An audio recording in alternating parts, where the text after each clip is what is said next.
All right, guys, welcome to Press X Podcast episode. What is this? 79? Got to double check as always. Yep, episode 79. Thank you guys so much as always for waiting patiently while the member credits roll. Got a little bit of a new setup going here, different angle. Got my Dark Souls wall art up now, so you can let me know what you think of that. You think there's too much light? Yeah, maybe a little bit. I do have my window open there, so, maybe some too much natural light coming in, but it helps me feel more awake, helps me feel more alert, so hopefully it won't be too much of a problem. But yeah, you're saying just turn on your PlayStation lamp? All right, I'll turn it on real quick, and you guys can let me know. I think the PlayStation lamp, the lights, I think they're too bright. I think they're too bright. So you let me know in the chat that it's pretty bright. So if you want me to keep the lights on, I can do that, or I could turn them off. So you let me know. Saying I'm missing the cat. Yeah, I made sure to get the cats out of the room for this episode. You're right. Turn it off. Yeah, it's too much. It's too much. That's why I like to keep it off. So it kind of bothers me a little bit too. That's the thing about it. It's like so bright. It's just, and I can't adjust the brightness either. That's the problem with it. So all right. Yeah. So I hope you like the new setup. I like it. I think it looks pretty cool. But I'm the one who did it, so obviously I'm going to think that. All right, we have quite a few topics to talk about today. Some of which, at least one topic that we're discussing today, a lot of you guys have been asking me my thoughts on it, and you're asking me like, MBG, when are you going to talk about it? Are you planning on talking about it? Are you going to ignore it? Are you avoiding it? And absolutely not. I actually specifically wanted to save it for the podcast because I feel as though there's a lot I have to say about it. I'm sure most of you know what this topic is, and that is Jim Ryan essentially coming out and, making it clear that PlayStation has they have some big aspirations when it comes to how many people they plan to bring on to the brand and to get involved in the ecosystem. And there's been a lot of conversation going around lately about what this means and whether or not Sony is confirmed to be copying Microsoft's, business model. So we're going to discuss that. There's other topics as well. Devil Shooter, I see you, buddy. Yeah, it's pretty annoying that YouTube keeps doing that. Hopefully it doesn't continue to happen, but I still appreciate the effort and I appreciate you taking the time to do the timestamps for the podcast, MBG Squid Game creator loves PlayStation. I heard an article about it. I mean, I would have never guessed with the, the symbols, right? It was really interesting when I watched that. I actually just finished that show last night. It was really good. It was really good. I got to admit, I was kind of thinking, like, is this one of those situations where it's a little bit overhyped? People are making it sound greater than it actually is. And, me and the wife, we watched it and I really enjoyed it. It was really good. It was really entertaining, pretty brutal. So yeah, definitely enjoyed it. Okay, so yeah, with that being said, I'm going to give you a quick rundown of some of the topics we're going to be discussing today. I already gave you one of them. And I'm also going to do my member shout out. And before I get into that, just, a little bit of house cleaning as usual. Darkborn, you're saying we can't forget that Sony has invested in mobile games and hired a mobile game director. That could be their way of reaching hundreds of millions. Yeah, don't worry, Darkborn. I hear you. We're going to go over all of that in just a minute here because, like I said, I have a lot to say. And yeah, there's just a lot that goes along with it. So before we get into that, I want to let you guys know, well, first of all, appreciate the continued support. If you want to help support the channel here directly, if you enjoy what I do here on the channel and you appreciate the content, You can leave a super chat, which I'll read. That obviously helps. You can become a channel member, which also helps just as much. And if you're not able to do either of those things, or, it's just something you don't want to do, then make sure you leave the podcast a like. Liking the podcast helps expand its reach to new audiences. Obviously not every week is going to be totally lit when it comes to how much is to discuss. I'm not sure why I just used the word lit. That's literally a word I never use, but I guess it's just what I'm feeling today. So yeah, but we definitely are going to have an interesting discussion today about a couple things. So like the podcast, leave it a like, that helps. And just watching the content, interacting with it, it helps. So with that out of the way, I'm going to give you a quick rundown of some of the topics we're going to be discussing today. So as I said, we're going to talk about what Jim Ryan had to say. We're going to talk about that extensively. We're going to talk about some of the rumors that have been making the rounds this past week. There's definitely more to say about that, and I know you guys want to discuss that. We're going to talk about, this is something I have not seen people bring up, but a developer, a first-party Sony developer, took to Reset Error to completely shut down this ridiculous thread and just this negative fear-mongering thread in regards to PlayStation, where essentially the thread was centered around the idea of Sony not having any, significant games, PlayStation 5 exclusives, that is, outside of God of War and Horizon, and they're not going to be announcing them anytime soon. And this developer just pretty much came out and said, like, okay, like, if that's what you want to believe, go ahead. But the developer was clearly trying to let people know, look, Sony has quite a lot that they are going to be revealing, and quite a lot that's going to be coming out before, I think he was referencing the launch of Spider-Man 2. So that's obviously a wide gap of time, but we'll go over that. I thought that would make for an interesting conversation. KD, I think you told me to call you Sosa, if I'm correct. I think you said to call you Sosa. You're saying big MBG. I hope you're doing good. Just remember that the bigger your channel gets, the more you'll attract people who disagree with you. Just keep doing you and keep it positive. Ignore the haters. I appreciate that, buddy. I'm doing good. Yeah, I mean, look, man, it just comes with the territory. I've been dealing with it pretty much since I started YouTube, right? And you're not wrong about that. The more people we bring on, there's going to be more people that disagree. And I just, I guess I'll use this as an opportunity to make it known. I have no problem with people who disagree with me, right? It's not like, hey, you have to agree with me and that's it. Absolutely not. My problem is like you said, like with the haters, people who are just here to hate. And, I get it. Again, it comes with the territory, but I appreciate the super chat, buddy. And I appreciate you, trying to keep the positivity here. RU46N2 Ray, you're saying Arcane Studio head left after 16 years. I wonder why. Yeah, I saw a few people talking about that. People are kind of focusing on some of the talent, I guess you could say, some of the developers and people who are part of Bethesda, how they're kind of departing. And some people are reading into that and they're thinking this is probably because Microsoft acquired them. I think it could be one of the reasons. But I don't know. When you talk about the head of Arcane, to be totally honest, I'm going to say that they left after 16 years because of how successful Deathloop was. Maybe it's time to, I don't know if he retired or not, but, it's always good to leave on a really high note. There's nothing wrong with that. In fact, a lot of people strive to achieve that. So, that's just me, again, trying to be more positive. So, by the end of the podcast, when we get to the later topics, maybe we'll discuss more about Haven Studio and Jade Raymond's new game, because some interesting information about that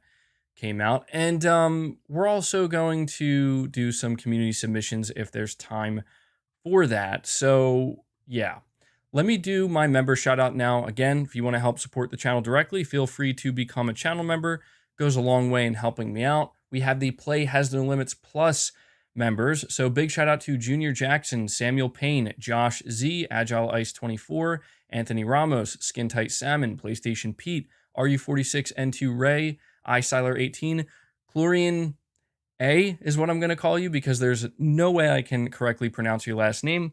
Unfortunately, I apologize for that. And we also have Whiskey Gaming. Thank you guys so much. You're truly going above and beyond to help support the channel on a monthly basis. So really appreciate that.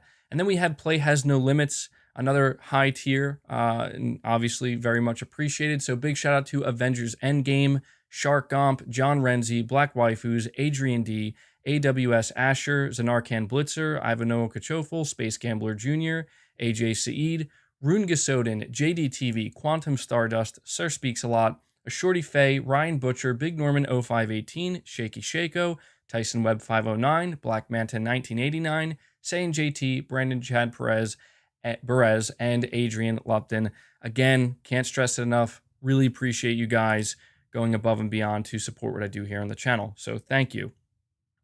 With that out of the way, though, we are going to dive into topic number 1. So Jim Ryan reveals his hope for the future of PlayStation. So I did something a little bit different this past week. You may have noticed on the channel, I decided to, come out here and put out a little clip. I edited the interview that Jim Ryan did with gamesindustry.biz, and I tried to extract what I believe to be the only really significant parts in terms of Jim Ryan talking about his hopes for the future of PlayStation, and maybe revealing, what his outlook is and what his plans are.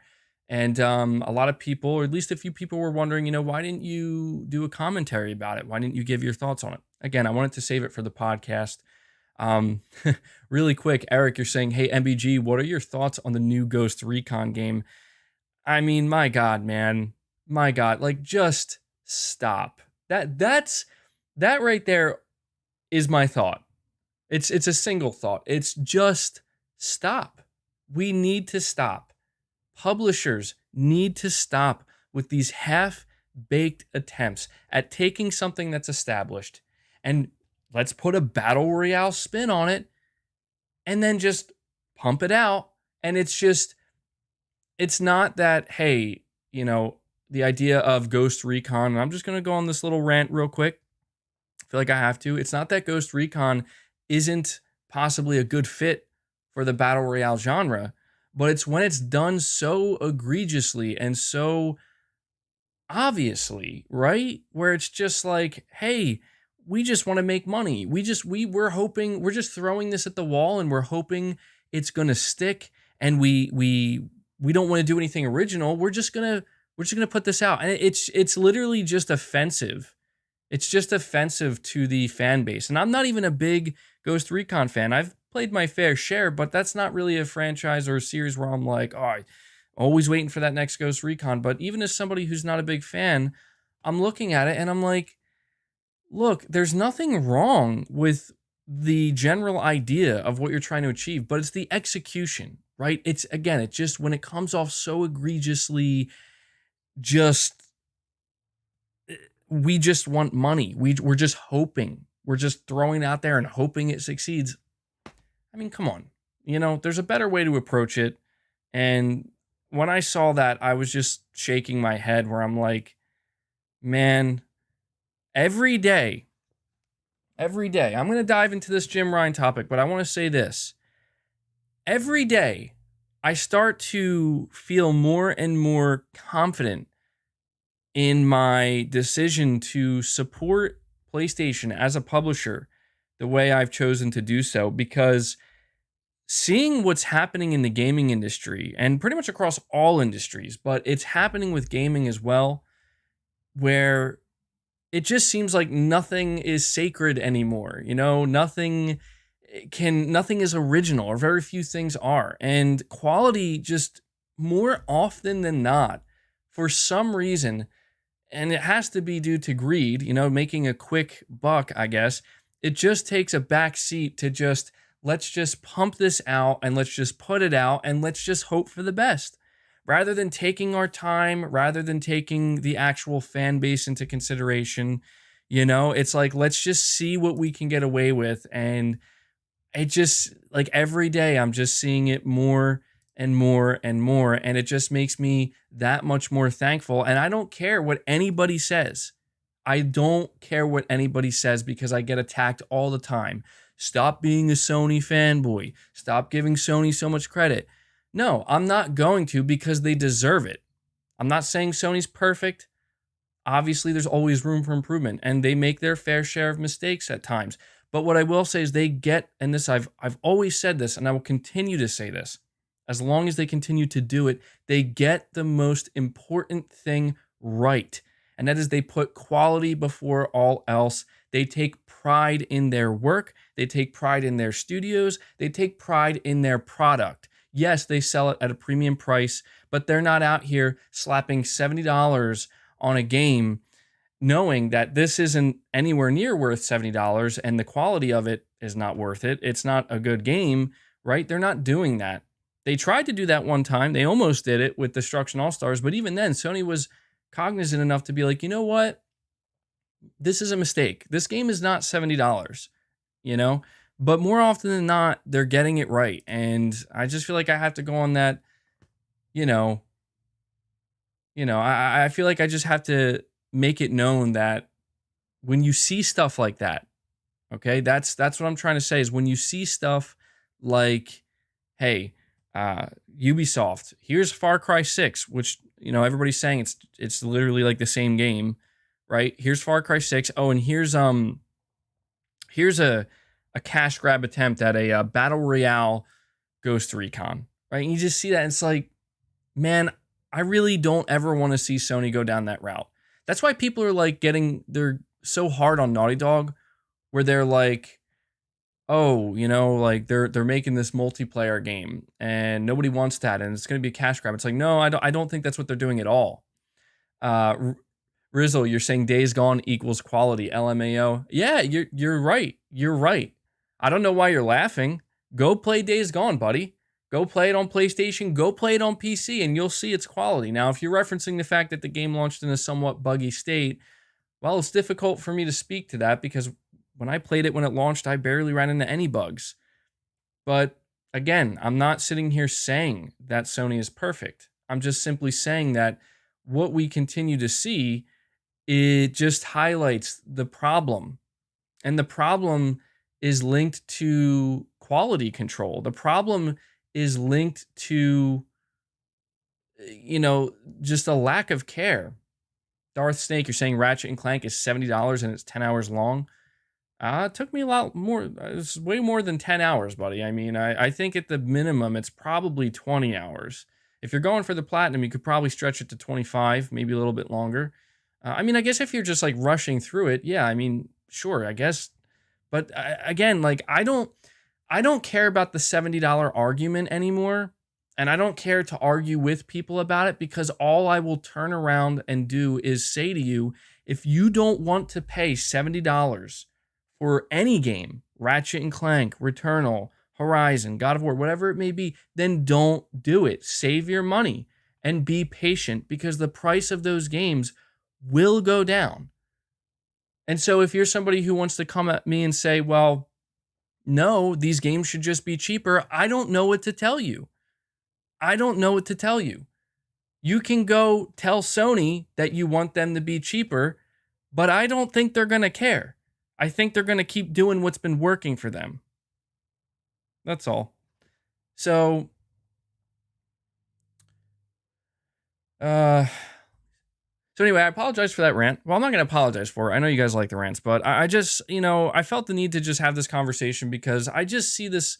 I see this so frequently these days, it's hard not to point it out, right? I know, dude, I hear you, man. You can't believe we still talk about $70. I can't believe it either, but it's because for some reason there's like, I guess a vocal minority where they just won't let it go. They won't let it go. And maybe the fact that I continue to respond to it is a part of the reason why they won't let it go, but it just leave it be. Just let it go, walk away. It's as simple as if you don't want to spend $70, I have no problem with that. I'm not here to convince you you should want to spend $70 on games. I'm here to offer a simple solution, and that is be patient. That's the good news. They go down. I think Returnal is like $40 now, something along those lines, right? Ratchet and Clank is probably $40 or $50 as well. There's nothing wrong with it. If you want to be there day one, you're going to have to pay the premium price to do so. And for anybody who comes at that and says, well, they should just copy. No, they shouldn't copy anybody. Sony should just do what they think is best, as long as it, again, continues to cater to that quality mindset. That's what I believe. Anyway, Sosa, again, you're saying return. I might KD. I just want to make sure you did say to call you Sosa, right? Tell me in the chat so I know. But you're saying Returnal, Demon Souls, Sackboy, Miles Morales were all 30 to 50% off in the summer sale. The $70 argument is pointless. It is pointless. It is pointless. Sony knows that there will be those loyal fans who they want to be there day one, and they have no problem paying $70 to do that. They're not worried about the people who are looking to save money, because they know that there's an option for them as well. And that is, as I said, to just wait, be patient, and you can get a discount. There will be sales, right? Just like you pointed out. So anyway, I got sidetracked there, but somebody had asked me my thoughts on the Ghost Recon, the new whatever free-to-play game. And it's like, I have no problem with free-to-play games. I have no problem with the battle royale genre. The only problem I have is when it's so obvious that you're out of ideas and you're just trying to make a quick buck. If you're going to do it, at least try to do it right. At least do it as respectfully as you can, Okay, so with that being said, we are now going to dive into the topic that I was originally supposed to dive into. And that is to talk about Jim Ryan's comments. So what I want to do with you guys is read his a direct quote from what he said, so we don't get, we don't mince words here, we don't mix things up, we don't misquote. So this is what Jim Ryan said. Quote, I hope that PlayStation 5, and I really believe the PlayStation 5, will be Sony's biggest and best and most loved PlayStation yet. I hope that will happen. I would also like to see a world where the games that we make at PlayStation can be enjoyed by many tens of millions of people, perhaps hundreds of millions of people. Right now, success with the current console model, a really great PlayStation hit, you're talking 10 or 20 million people being able to play that game. We're talking about games stacking up against music. We're talking about games stacking up against movies, music and movies.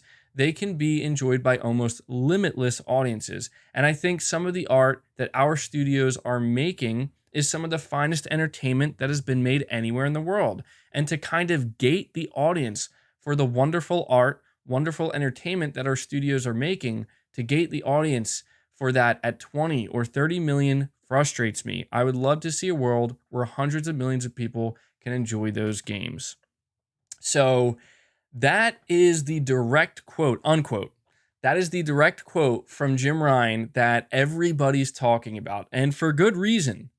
For good reason. Jim Ryan is making a statement with this quote.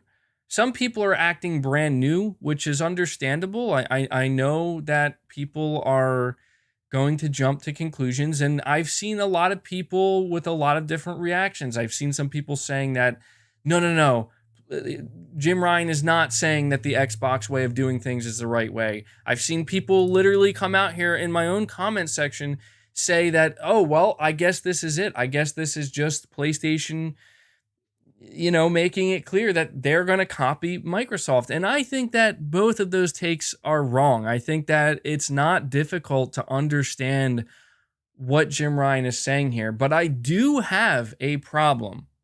I do have a problem with what Jim Ryan's saying, and it might not be what you think. So first, let me tell you what my problem is with Jim Ryan's comment here. Okay?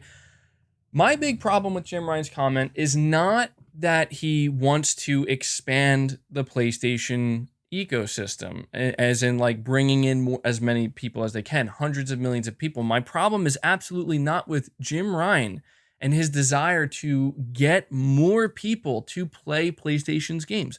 Not at all. I mean, who thought that wasn't, Jim Ryan's desire, or anybody who works at PlayStation? Who thought that isn't what they're striving for at all times? My problem is his constant need to stack video games up against movies and music. If there's anything that concerns me about Jim Ryan and his overall outlook, it's that. Because let's make one thing clear, and I mean, let's make it crystal clear. Video games are not movies. Video games are not music. Video games are video games. They are their own form of entertainment. They are their own form of art. And so I have no problem, as I said, with Jim Ryan acknowledging that we make some of the best art. We make some of the best stuff in the world. You're absolutely right, you do. And I also understand and respect that he wants more people to enjoy that. But you have to understand that video games will never, ever, and this is the point I need to drive home, and I wish that people like Jim Ryan and others would understand this, because the sooner they accept this, the easier it will be to understand how video games are going to grow, which he did mention organic growth in terms of bringing more people into video games. But let's just make it clear. Video games will never be as accessible as music. They will never be as accessible as movies. And I know that there are people out there, and it could be these executives like Phil Spencer and Jim Ryan, but and just people in general, there are people out there where they don't want to accept that. And I think that's noble. I think the idea that like people who think that we're going to make it so that as many people who are listening to the big hit album that just dropped on Spotify, we want to make it so that we're doing those same numbers, that just as many people are interacting with our games. It's like Phil Spencer, right? Phil Spencer made it clear that we want to reach billions of people on the planet with games. Never going to happen. At least not anytime remotely soon. And the reason for that is because the reality is they are not as accessible, and they never will be. I always complained, and I always was against Phil Spencer and his comment about we want to reach billions of people. Dude, billions of people have smartphones. Billions of people are playing video games already. They're not playing your games. They're not playing Gears. They're not playing Halo because they don't care. They're not into those types of games. They're into those simple pick up and play, mindless mobile games that have no heart and soul and are literally as accessible as it gets when it comes to interacting with video games, right? Video games come in all different forms. So the idea that somebody pulls out their phone, plays a quick mobile game, gets a couple of rounds in, the idea that you're going to suddenly appeal to that person with, hey, the next God of War, the next Gears of War, the next Horizon, the next Halo, you can play it on your smartphone now. No one they don't care. They do not care. If they cared about that game, if they cared about playing those games, they would have already been there.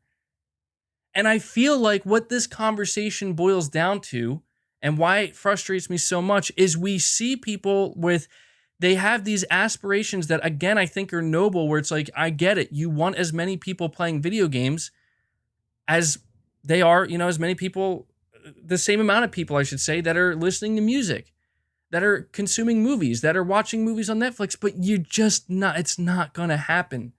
It's not going to happen. Video games are not movies. Movies and music are passive. They are passive. Video games require engagement. They require input. Therefore, they require more effort to get enjoyment out of. And if there's one thing we can all agree on, I think, when it comes to human beings, is there will always be more people that want the easiest, simplest way of doing something than not, right? And I just think that it's a fruitless effort. And I'm ultimately just afraid that what it's going to come down to, this race to the bottom, this race to we need to bring on everybody and get as many people through the door as possible. I feel like over time, anybody who's chasing this goal, anybody who's running one of these big, gaming corporations where they're known to make bigger, more sophisticated games, they're going to find that the only way you do that is by dumbing down your stuff. Like a lot, like basically mobile games and stuff that's just, it's not what you're known for, right? So Let me read a couple of these super chats. Sosa, again, you're saying people are going to spin and twist what Jim Ryan said in that fireside chat, like always, but he isn't saying anything that any other executive won. Yeah, don't get me wrong, dude. We have much more to dissect from this, but I just want to make it clear that what my biggest problem is with what Jim Ryan said, because I think there's actually most of what he said is perfectly fine. I've seen people like twisting this, like you said, to the nth degree where it's like, dude, what are you even talking about? Did you even hear anything he said? I think the problem with Jim Ryan's comment ultimately is that it's very vague. It's just very broad. I mean, it's a broad stroke statement that can be interpreted many different ways. He's not out here saying we're going to achieve this through the cloud. We're going to achieve this through mobile, or we're going to achieve this through the PlayStation console. He's not doing any of that. He's being very broad. And I think he's doing that purposely. Piet, hopefully I'm saying your name correctly. You're saying, I recently got PlayStation Plus for the first time. I am very pleased with the value I got, even before the coming games. Well, I'm happy to hear that, man. Yeah, I mean, PlayStation Plus has been on a bit of a downward trend as of late. I tried playing that game, Hell Let Loose. Oh my God. That is not the game I thought it was. It was definitely not my type of game. So I'm glad you're enjoying it though, man. So hopefully Sony will kind of pick up the pace a little bit with what they're offering in PlayStation Plus. Primal Plasma, you're saying so true. You are the only person saying this. I hope I'm not the only person saying this, man, because this is what I'm. Look, the truth is, both Sony and Microsoft absolutely have to find a way to expand the PlayStation audience, to grow the PlayStation audience. We know this, but I'm just afraid that the way in which they're considering doing it is frankly just wrong. Or even if you don't think it's wrong, I just think it has the significant potential, and I have to call it significant because I think it's pretty much guaranteed that this is the way it's going to go, where you're going to have to start catering or pandering to an audience that, as I said, just isn't interested. And that always sucks. That sucks because it's like, it's always going to come at the expense of the audience you already built and the audience that's already there. And unfortunately, there's not much we can do about that because that's the nature of business. That's the nature of these corporations. Their nature, their number one objective is to grow, you know? And I will say this, what I respect about Sony is they're not diving in head first. And that's where I need to rant for a moment about all of these. I have to use the word clowns.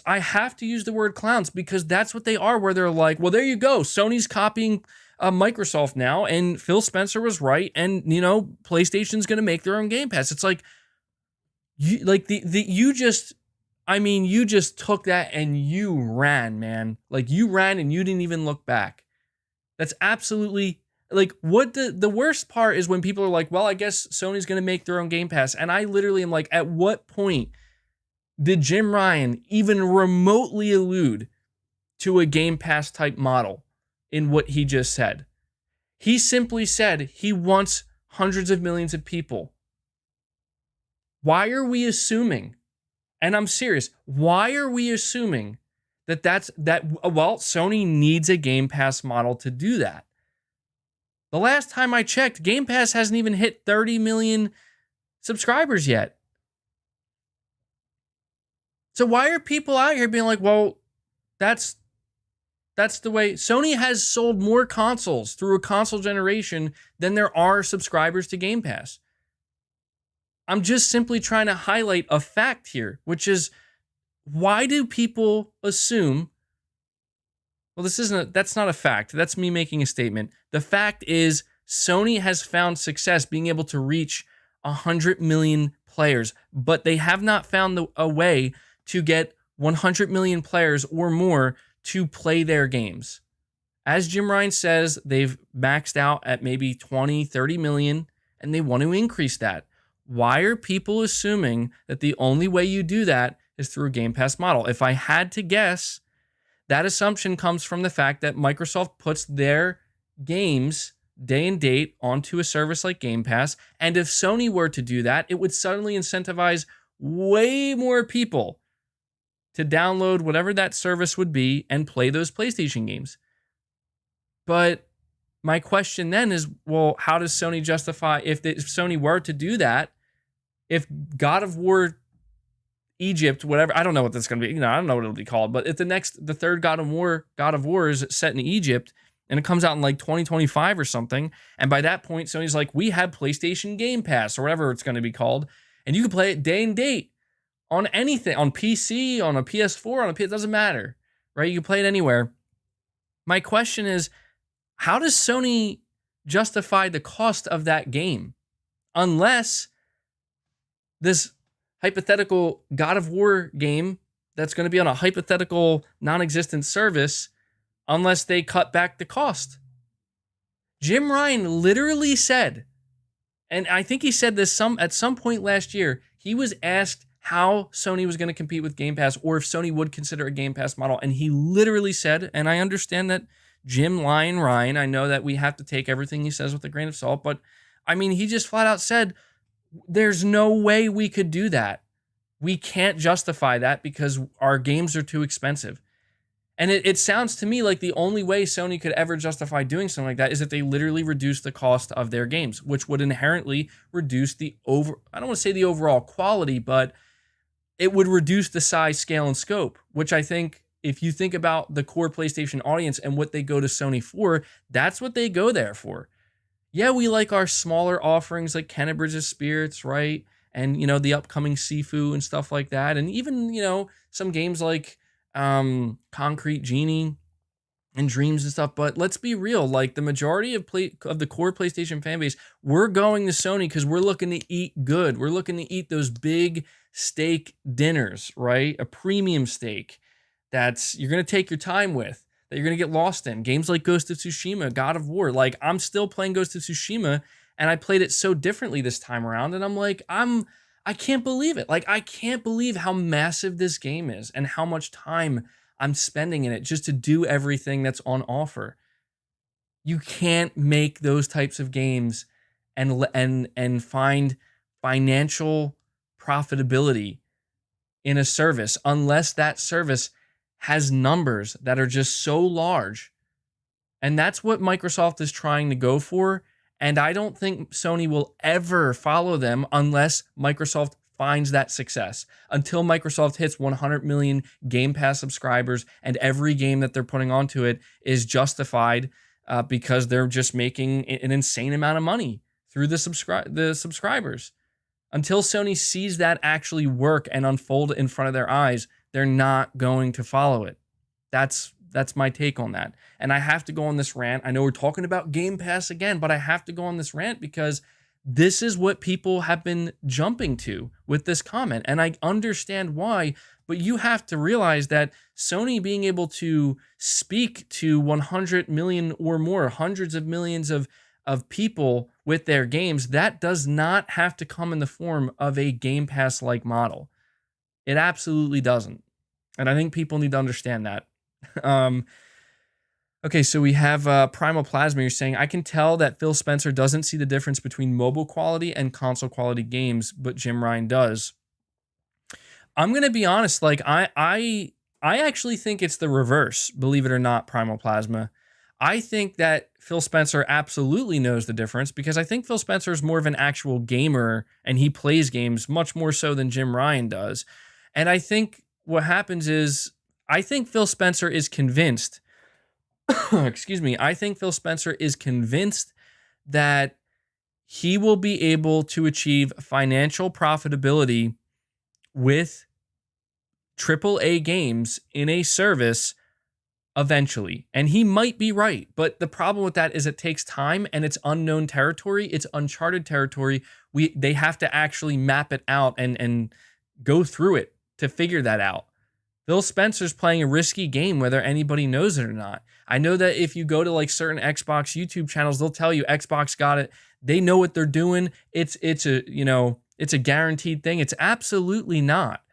And people need to stop talking about it like it is. It's unproven. They are in the literal process right now of proving it. And it's going to take time. It's going to take many years. Right now, Phil Spencer is convinced that they will be able to create and sustain AAA games through a service model, because it's all about volume. It's all about, hey, we may not be at 30 million or 40 million subscribers now, but in 5 to 10 years, maybe we'll be at 60 million. And then eventually we'll be at 80 million, and eventually we'll be at 100 million, and so on and so forth. And it's a prospect of growth. It's a prospect of eventuality, right? Like eventually we'll get there. Eventually it'll be profitable. But in the meantime, all we need to do to keep our investors happy, all we need to do to keep the CEO of Microsoft happy, that being Satya Nadella, is show them growth. If it's growing, then there's a chance. If it's growing, then that means, the pot of gold at the end of the rainbow, it's there. But we just have to keep growing. And so that's why it's going to be super interesting to watch once we start seeing games like Starfield and Halo and Hellblade. Eventually, these games drop into Game Pass. It's going to be incredibly interesting to see how much that impacts the growth of Game Pass. Is it going to impact it a lot? Is it going to impact it less than what they thought? We need to know that, because these games are not cheap to make. Hellblade is clearly going to be an expensive project. It's still in pre-production. Starfield was obviously extremely expensive. Halo, we don't even need to talk about how expensive that was. And at some point, Phil Spencer, being the leader of the gaming division of Microsoft, is going to have to turn to the investors and turn to the board at Microsoft and justify those costs eventually. Microsoft says they're all in on gaming and they're in for the long haul. I believe it, but there's limits. There's limits to all of this. And PlayStation can't do that, because Jim Ryan can't turn to, the board of Sony and be like, well, we might be able to make this profitable. That's not how that works for Sony. Sony has to turn around and be like, no, this has to be profitable. We dumped $150 million into this project. We need to see an ROI, and it has to come sooner rather than later. Sony is not a $1 trillion company. They can't take their good old time. We saw how close to the edge Sony was with the PlayStation 3. And at that point, it was sink or swim for them. And they swam, man, with the PS4. And how did they do that? They didn't do that by doing something insane and some crazy, risky business model. They did the literal opposite. They doubled down on what PlayStation was known for: a quality video game console with quality exclusives. And just sticking to what worked. And that's what saved them. And so this time around, we're going to see Sony be more risky. We're going to see Sony explore the mobile side, right? We know that that's coming. They're going to explore the cloud. I think people forget that Jim Ryan confirmed that Sony is in the process of working with Microsoft on their own cloud service beyond, clearly, PlayStation Now. That's going to be, I believe the way he worded it was exclusive to PlayStation, making it clear that this is going to be a PlayStation ecosystem cloud thing they're doing. You're not going to see the PlayStation Cloud or PlayStation Now or whatever it's going to be. You're not going to see it on Xbox. You're not going to see it, on Nintendo. And so I just think people need to understand that, there is a way to navigate this for Sony, and they're doing it the way they have to do it. Jim Ryan isn't the one coming out here saying that we want to put all of our exclusive games on the smartphones. He's not coming out here saying that we're going to reduce, we're more focused on AA games now, right? So that way we can justify having a service where we can throw those AA games in. That's not what Jim Ryan's saying. And it just bothers me that people are jumping to those conclusions. I don't understand how you could jump to those conclusions when you're seeing Sony produce the games they are. How can you see that Horizon Forbidden West, GT7, and God of War are all coming out in 2022 and then turn around and say, yup, seems that Sony wants to do Game Pass? No. No. There is a different way that Sony is going about it. I could be wrong about that. I just want to make that known. I'm not saying I know for sure. I didn't have a phone call with Jim Ryan and be like, hey, Jim, what are you planning on doing? Are you planning on making Game Pass? And he's like, no, MBG, we're definitely not. That's never going to happen. I can only go based off of what we see, but based off of everything I see, it feels like it's kind of clear to me that Sony is not going to dive in headfirst with anything that could risk hurting their current business model. When Jim Ryan says that the current business model frustrates him, of course it does. How could it not? You want more people, you want more customers, you want more PlayStation fans, but you're working within a confine, and that confine is the current business model revolving around the PlayStation console.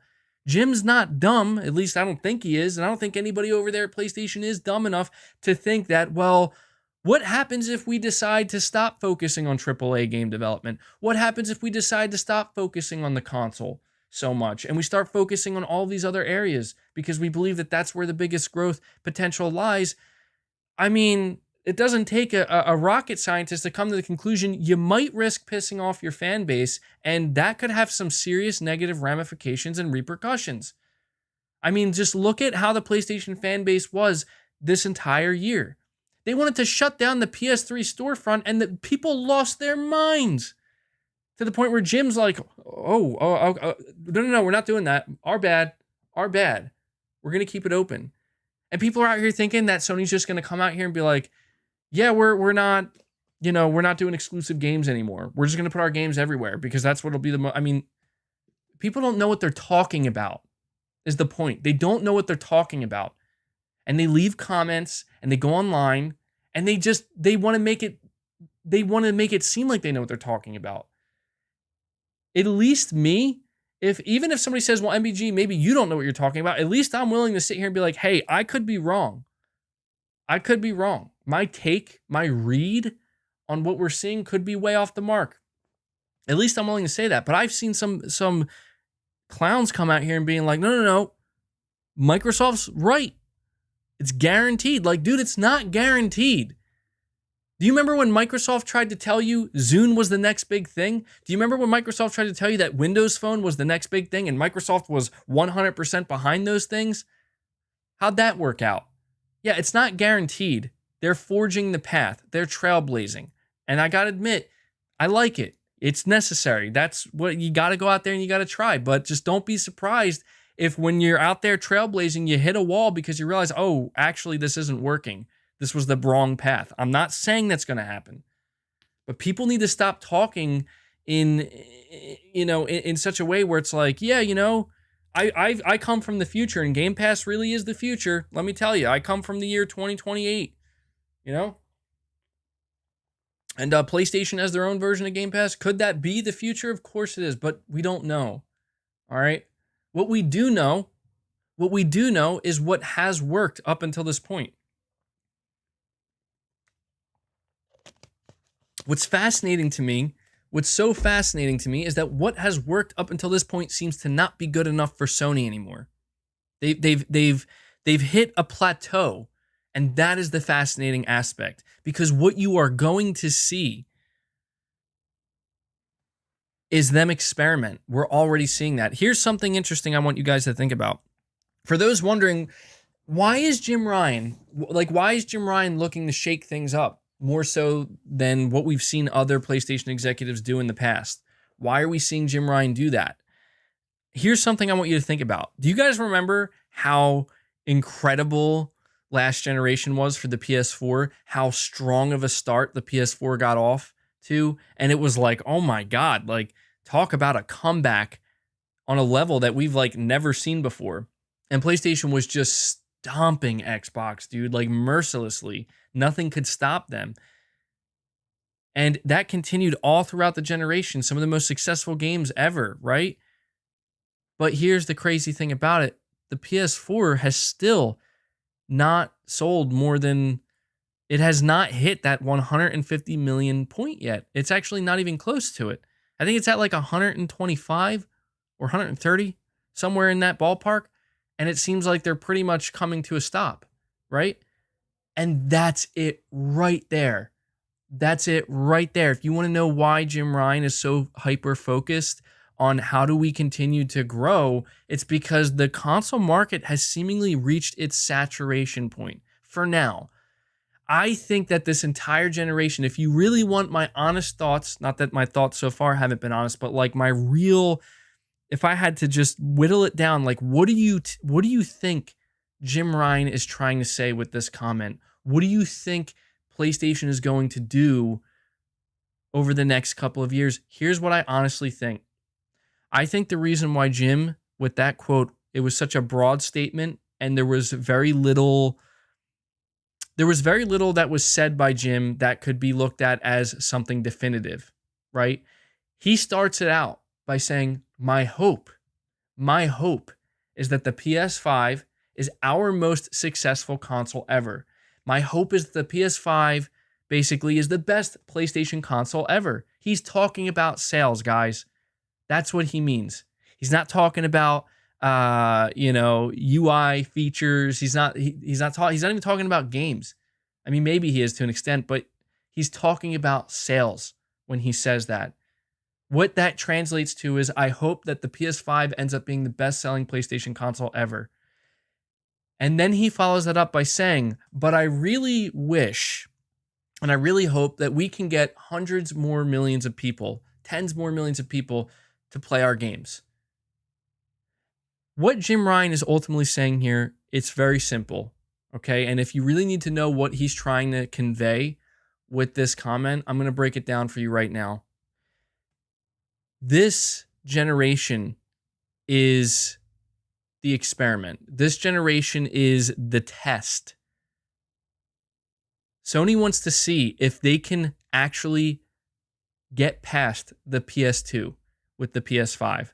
They want to know, is the console market, is it really fully tapped into? Have we really extracted everything out of the console market that we can, or can it go further? Can we hit 160 million units sold? Can we hit 180? Can we one day possibly hit 200 million? Because what did I tell you earlier about Game Pass, about that model? The reason why everybody's all over it, including investors, Microsoft, because the potential for growth. The sad reality, and I say this as somebody who my favorite way of enjoying games is through the console. The sad reality is the console market has seemingly, and I have to emphasize the word seemingly, hit that saturation point and hit that wall where nothing's going to pass the PS2. It's just not. The PS2 is absolutely the ceiling. And Jim Ryan is essentially saying, our hope is that the PS5 will prove that wrong. Our hope is that the PS5 will go past the PS2, because if it does go past the PS2, then we will know that we're not done yet. We haven't hit the plateau yet. We haven't hit the ceiling yet. We can keep going.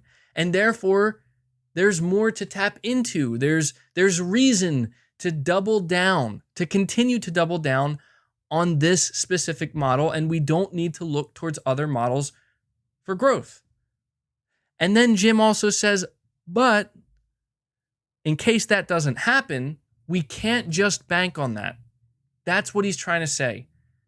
Jim feels pretty confident, and I'd actually say that most people will also, I think you, even you guys right now, the core PlayStation fan base, I think you guys would even agree with me when I say it really kind of does seem like we've hit the ceiling, right? Like I ask people all the time, or I put out there all the time, I'm like, do you really think the PS5 can surpass the PS2? A lot of people come back. And they say, no, I really don't think that's possible. Definitely not. And that right there you go. Like, if you need to know why suddenly Jim Ryan and Sony, they're like, we need to look to the cloud. We need to look to mobile. We need to do these things. It's the same reason why Phil Spencer did back in 2016 and 17. Because when I tell you that the Xbox console, do you realize that there was an article, there was a write-up that came out last generation, at the start of the generation, where Microsoft's ambition And I got to give them credit. They had ambition. They wanted to be the first console ever to hit 200 million consoles sold. That's how confident they were in the Xbox One. They were so high from the Xbox 360 that they thought that they were going to be the first ones out here to not just go past the PlayStation 2, but blow right past it. And the literal opposite happened. It got off to a horrendous start. And it became very clear very quickly that, dude, you'll be lucky if you get to 60 million, buddy. And therefore, this is why I don't fault Phil Spencer for doing what he did, even though I'm not in agreement entirely with it. Phil Spencer did what he had to do. He was like, okay, we hit a wall, guys. This isn't going to work. Like, we need to find another way. We need to find a way to grow. And he found that way. And it is like they started over, but it's something new, something with new potential. And Sony hasn't hit that problem. Sony is on the other end, where Sony is still being like, the PS5 is going to blow past 100 million. Obviously, it's going to blow past 100 million. I think the PS5, as of right now, as it stands, is going to blow past the PS4. But we still have no idea if it's going to get anywhere close to the PS2. And we certainly have no idea if it's going to blow past that. And the reason why I'm saying all of this is because Jim Ryan, his job is to make sure that they don't put all of their eggs in one basket. If they do end up finding that actually Microsoft's new service, Microsoft's new business model is insanely successful, way more successful than our current business model ever could be. And our current business model has hit a wall. We're not growing. Jim Ryan is leaving that door open, people, and he's letting it be known that right now we have a business model that we've stuck to, that has worked, and we're still sticking to it. And they're going to stick to that mostly throughout the PS5 generation. But mark my words. Mark my words. Remember, I'm saying this. If at any point over the course of this generation with the PlayStation 5, if at any point it becomes clear that PlayStation 5 sales have for some reason hit a wall and they'd like slow down dramatically for some reason, and it's like, let's just do a hypothetical scenario. What if the PS5, it becomes clear, actually it's not going to reach the same number as the PS4? Actually, it looks like it might struggle to hit 100 million. I'm not saying that's likely, and everything we're seeing right now, it says the opposite of that. But if that happens, what then? You're going to see Jim Ryan's going to come out and he's going to be like, I told y'all. He's like, I told you this was going to happen, and we got to grow. So here we go. Here's our service. I saw a report come out. I believe it was Sean Layden. He came out here. I'm going to get to these super chats in a minute, guys, by the way. Sorry, I really want to keep my thoughts flowing here. I believe it was Sean Layden. He came out and he was like, yeah, work on the PlayStation 5 began the day after the PS4 shipped. And that's why I'm trying to tell people, like, right now, Sony they've been working on what the PlayStation 6 will be or may end up being since the PS5 shipped, probably before the PS5 even was finalized, okay? That's obvious. There's going to be a PlayStation 6, but you also better believe that this time around, it's not just that. Sony has been absolutely working behind the scenes on something in regards to a potential future service, whether that be a massive expansion of PlayStation Plus, whether that be a massive expansion of PlayStation Now, or something completely new, right? Or the PS Plus collection. You better believe Sony has something very significant that they're working on behind the scenes. And I think they're trying to see when exactly they need to be ready to deploy that. Because it's going to happen. I'm not saying that's going to be a Game Pass service. I don't think it's going to be like Game Pass at all. I really don't. I think it's going to be something different. I think it's going to be something that actually makes more sense for Sony. For example, like it could be a subscription service that you get access to.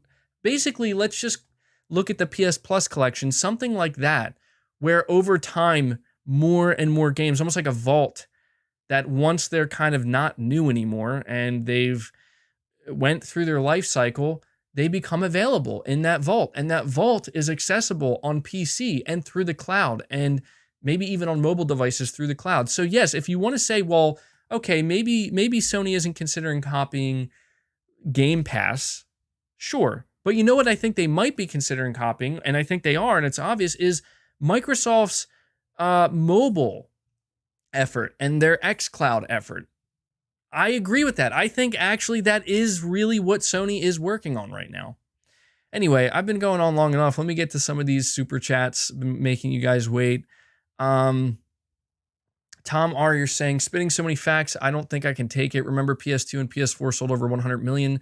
So them sales for PS5 and opening up PC equals what Jim means. Yeah, and that's the thing, dude, is like right now, that's literally what they're doing. Like, Jim Ryan came out and was like, yeah, look, our PS5, it's looking like it's going to break records, but we're still going to put some of these games on PC. It's because they're not just going to sit back and coast on hey, if we get 100 million, 120 PS5 sold, that's good enough. That's not going to be good enough. It's either, no, we're going to get 150 million sold and we're going to push beyond that, or we're going to find another way to continue to extract money and grow our customer base. And they're doing that through PC. Sosa, again, you're saying Sosa is reference to Scarface. Okay. And I was calling you the Scarface of PlayStation Podcast. Just a corny joke, LOL. And Jim's just trying to what is that word? I don't know what word that is, dude. You're throwing a word at me that I don't think I've ever seen this word. I feel like, is this a word I should know? Anyway, I appreciate that. Putting me on the spot here with words I don't know, man. I'm gonna have to look that up. I don't even know how to pronounce that. Destigmatize. Destigmatize. Oh my god. This is gonna drive me nuts because I don't know what this word is. Chat, help me out.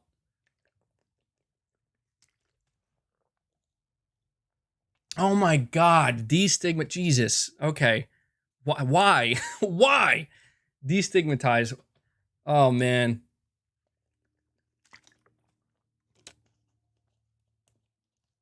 Yeah, I dude, the hyphen would have saved me, bro. The hyphen would have saved me. I'm like, destigmatize. Okay. I appreciate that. But yeah, you are right about that though. That's exactly what he's trying to do. You got me, man. You got me good there. I know it was unintentional, but damn. Dude, I'm like sweating in here, man. It's really hot in this room. It's really hot. Like, I'm legit sweating. I know you guys are probably gonna be like, bro, take your hoodie off. I'm not wearing a shirt under my hoodie. No, I am. I'm wearing a tank top, but I'm not trying to do the muscle, reveal today. Maybe another time. Also, I feel like I could just be sweating because I feel like I am legitimately out here like preaching, I like preaching. Oh man. All right, let me see. But you are right, dude. You're right. That is what Jim is trying to do. I understand. Maybe I'm going a little bit hard. I'm going in a little bit hard here on Jim Ryan, where I'm like, yeah, he thinks games are the same as movies and music. And you know what? Maybe just to look at the other angle, maybe he doesn't. Maybe you're right. Maybe he's just trying to make people, maybe his hope is, look, we're going to just keep making games like God of War and Horizon, and that's never going to stop. We just want to find a way to get more people to play them. Like, we want to get more people in. And so I think that if I just want to say this too. If you were to ask me, what do you think the biggest difference is between PlayStation and Microsoft? I think it's this. I think PlayStation is okay allowing their growth to be a little bit slower and a little bit more organic. Whereas I feel like Microsoft, because they're starting over essentially with a new service like Game Pass, They're more focused on like they're pushing for more rapid growth, which is understandable, because it's the quicker they can get that growth up, the more, the easier it's going to be to keep everybody, you know, in involved. Like, yeah, this is going to work, So I think that Sony has already proven that they know how to be successful with this business model in the console gaming space, but they are also maybe okay just being like, we're going to try to grow a little bit slower. As long as they're growing, like slow growth is still growth, right? They're in a good spot is what I'm trying to say. Getting my words all mixed up here, clearly. Okay, Kapapa, you're saying, I interpret Jim's comment that he is aiming towards Stadia streaming. Disaster. The corporate echo chambers are the worst. Yeah, I mean, it can be tough, man. It's, you hear what executives say. You hear, like, what Phil Spencer says, and we've been hard on Phil Spencer many times. And I feel like we're kind of hard on Jim Ryan as well, but I just think that when you ultimately try to dissect this, it's clear to me that Jim Ryan has no intention to just step on the gas. In fact, I think Sony has absolutely not been stepping on the gas. They've been making some significant changes and changing things up, but they're not out here like, yup, here comes, Ratchet and Clank, we're putting it on PC now. Like, they're not doing that, Let me see. William, you're saying competitor to Game Pass with PS Now has gotten a lot better than it used to be. PlayStation's goal will be that AAA games cost $70 and then 3+ years later go to PlayStation Now instead of day one on Game Pass, hurting profitability. Yeah, and I mean, I feel like that's the thing is like that is also an assumption, but I feel like that's a much safer assumption. That's a much more logical assumption. If somebody says, I think Sony's, like, even Sean Layden said, like, and he worked at Sony for pretty much the entirety of PlayStation's existence, he said he doesn't think they're ever going to do day and date. He says never say never, but he knows PlayStation better than any of us. He knows the people at PlayStation and Sony better than any of us. And he's saying, I don't think they're ever going to do it, And so if he's saying it, and Jim Ryan pretty much said a Game Pass model isn't going to work for us, I don't think they're going to do day and date either. I think, what if this November, like, okay, maybe that's a bad example. Let's say March, when did Returnal release, guys? It was April. Okay, let's say April of 2022. April of 2022, Sony comes out and they're like, Returnal's releasing on PC. Would you be okay with that? How would you feel about that? I'm gonna say right now, I would have no problem with that. I would have no problem with that because here's why. I didn't buy a PS5 just for Returnal. I bought it for Returnal and every other exclusive we're gonna get. However, knowing that Returnal was coming out in April, one of the first games we're gonna get, I'm like, yeah, dude, day one for me. And I don't play Returnal anymore. I platinumed the game. I did everything I could possibly do with Returnal. Now it's just, I hate to put it this way because it makes it sound like, it's collecting dust. I hate to say it that way, but it's true. Like, I played the game. I got my money's worth. I got my experience and I loved it. And now it's just there. And I'm not Sony. I'm not worried about, well, how is it selling? Like, I don't care how it's selling. I know that it sold well enough and it did good for a new IP, for Housemarque. I got my playtime with it. I got my money's worth out of it. And now I'm doing my own thing now. So if they were to like come out here and be like, yeah, we're putting Returnal on the PC, I'd actually be like, you know what? That's pretty smart. Like, I can't deny that. Like, I know it's people be like, but that's just 1 year. It's getting closer, but it's like, I mean, it's a little tough. It's a little tough because it's like, there is a scarcity issue with the PS5 and the PS5 has not been out very long. So could Returnal still be used as a way to incentivize to push sales of the console? I think it could be. I don't think there's many people out there that are like going to be sometime in 2022 like, finally, I'm going to go buy my PS5 now so I can finally play Returnal. I think anybody who wanted Returnal found a way to get a PS5 and they played it.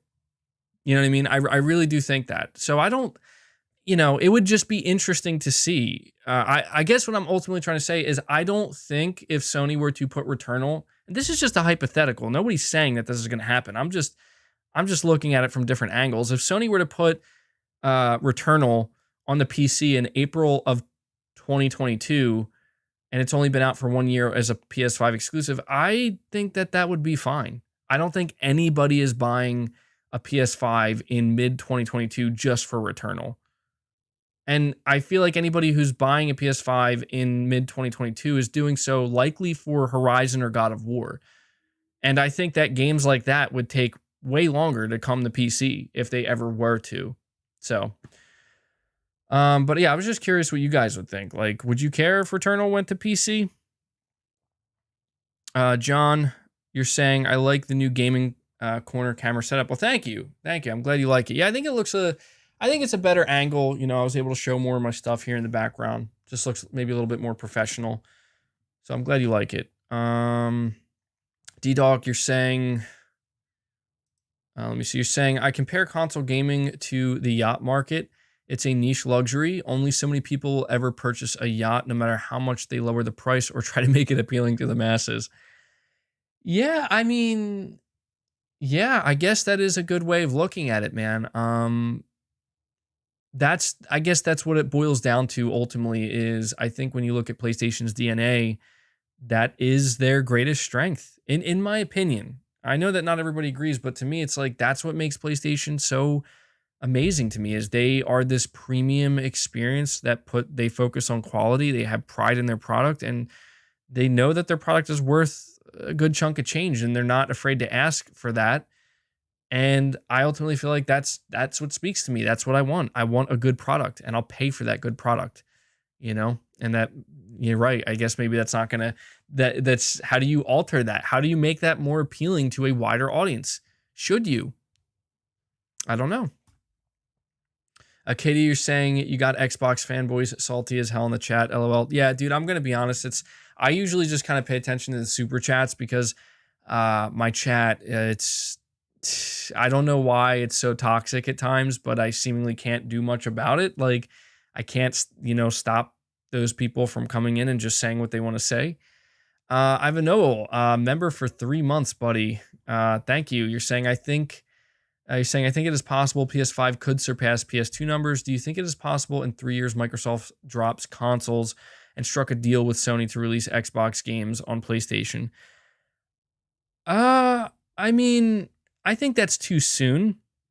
You're saying in like 3 years. I'm going to say no. It's not going to be 3 years. I could see Microsoft wanting to do something like that in the long run. But I think Microsoft plans to support consoles for many years to come, which is great. And I'm really glad about that. I mean, Microsoft stuck it out with their Surface hardware, and, they have a whole Surface line. And I don't know if that's like really successful for them, but they do it anyway, as far as my understanding goes with that. And I think that they look at the console market the same way, where it's like they're not making like money off of consoles. And if anything, it's losing them money, but it feels like a necessary thing for them to do to show their commitment to that space. And I think that that's what they'll continue to do. Hawk of Light, you're saying, how about a service that gives you access to Sony music, movies, and games? That Sony has a strong hold on all, of those medias after all. I think that would make sense. I think that would make a lot of sense. Jim Ryan, as I said, does seem to be focused on reaching higher numbers, and he talks about music. He talks about movies. We see that Sony is making a bunch of different movies with their IP. So yeah, I could see them definitely doing that. Katie, again, you're saying, before the podcast ends, we need your thoughts on the Killzone collection leak. Would be perfect for VR in your opinion, especially Killzone 2 multiplayer classic. Really quickly, just to give you my thoughts on that Killzone leak, I think it's 100% fake. I absolutely would not hold out hope that that is real. I think people even dissected the image that came from 4chan, and they were like, yeah, this isn't lined up. Like, there's just things here that are obvious this was fan made. So, while I do agree it would be awesome, I wouldn't expect it. I don't think it's real. Question mark, you're saying, let me ask you, when do you think Xbox is going to let go of their console market and focus on Game Pass uh, because it's coming it's coming whether the fans like it or not. Well, like I said, I feel like I kind of just answered that super chat ago. I think that it's going to be many years. I say that just because, like I said, man, when Microsoft says they're fully behind something, like Microsoft, the company, and not just Xbox, the subdivision, um, they will let them bleed money for a long, long time. And they'll do that because if they really believe they can be successful, they're not worried about the money they're losing. They're, again, like Microsoft bought Bethesda for 7.5 billion and Microsoft made double that in one single quarter earnings. Double that. They're not worried about Xbox having to bleed money. And I think that it would be such a PR disaster for Microsoft if they were to come out and be like, yeah, we're done with console. It would be a disaster for them. It would just be worth it to just keep making consoles. Like, even if they're not even really selling, like, just keep making those consoles, man. The day that they stop making consoles will be the day that I think Game Pass is just, it's so incredibly successful for them that they're just confident enough where it's like, we can just axe it now. And I think that day is well ahead of us.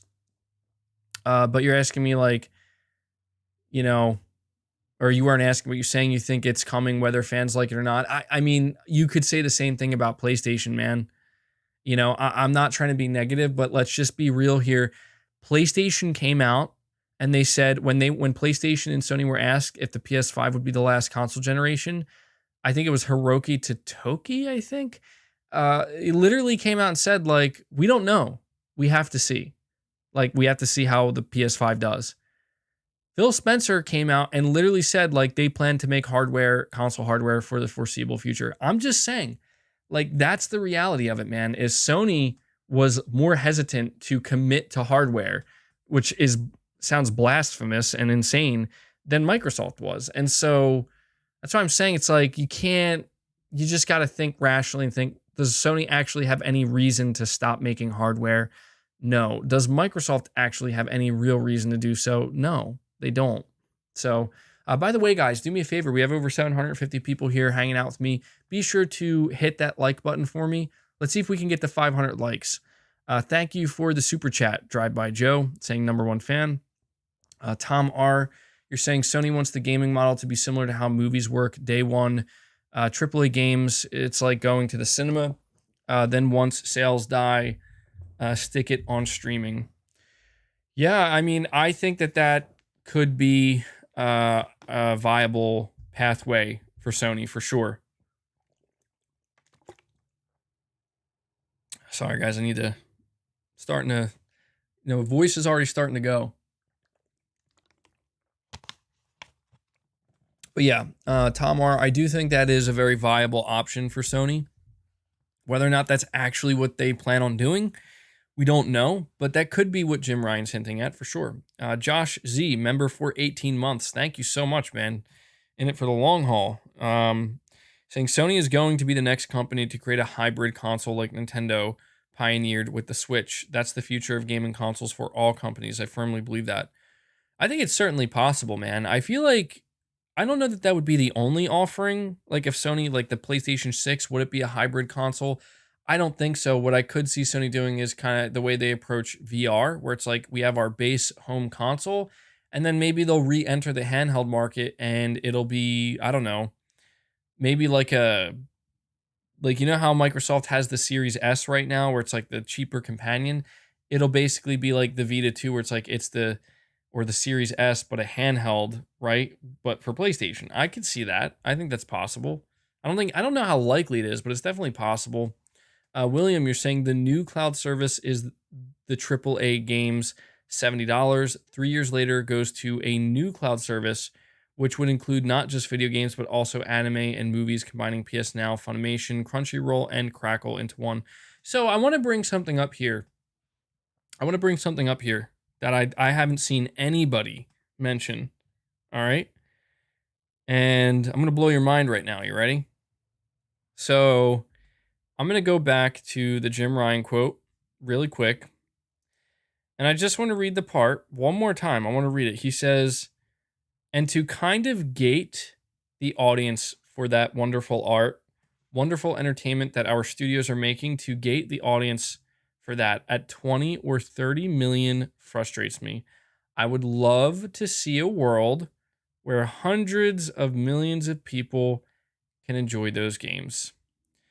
So, do you guys remember? And actually, I want to look something up real quick. Give me 1 sec. This is going to be important. Okay. Here we go. You ready? I'm going to blow your mind right now. Do you guys remember how, I believe it was like a month ago, maybe at this point it was like 2 months ago, it kind of leaked out.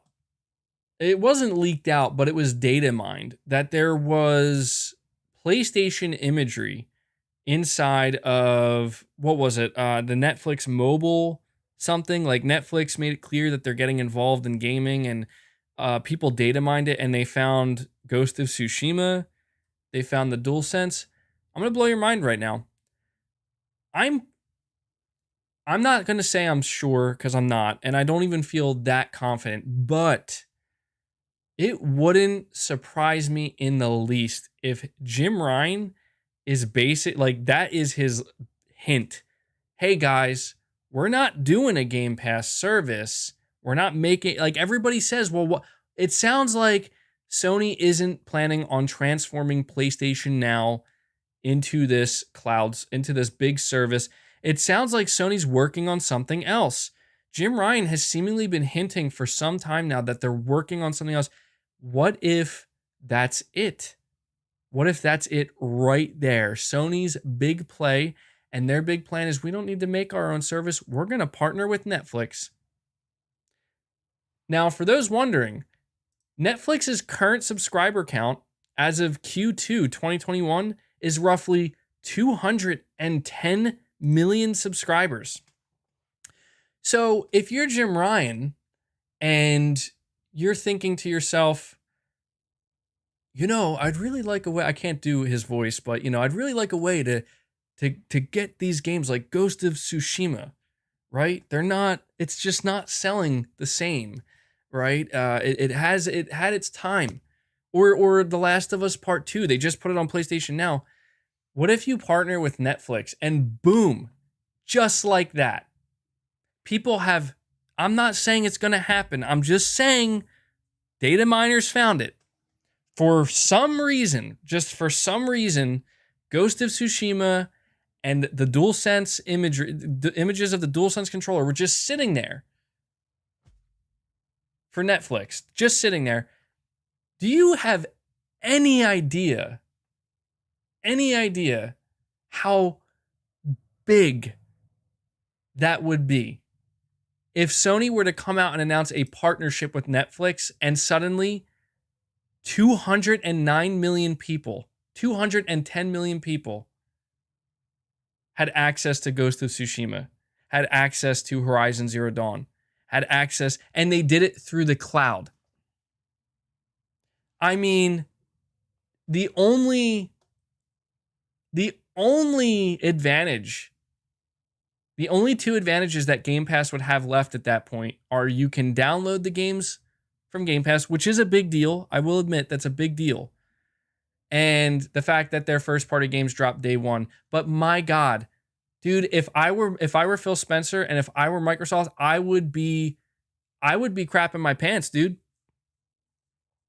Let's not forget, Sony did strike a deal with Netflix. Where they agreed. You're saying the money is for Netflix, not for Sony. It's not just going to be for Netflix. If there is a partnership, of course Netflix is going to make money, dude. I mean, let's be honest. Like, Sony would be making less money than they would if they made their own service, but this is, if you're talking about like reach, man, like your goal is like you just want more people playing your games, even if it's like we only put some games that are years old. I mean, my God, like being able to drop your game into a service that has like all automatically over 200 million people. I mean, you're look at how many years it's taken Microsoft to just get close to 30 million subs. And that's with all of their games going in day one. I mean, I don't know, man. I don't know. I'm just saying there, do I think so? Here's the real question. Would that be, yeah, there you go. Sorry, you're saying Sony already has some partnerships with Netflix. They do. Sony partnered with Netflix to where they agreed that once their movies that are coming out, like the upcoming Uncharted, and I think there's a Ghost of Tsushima movie, the movies basically that they're making,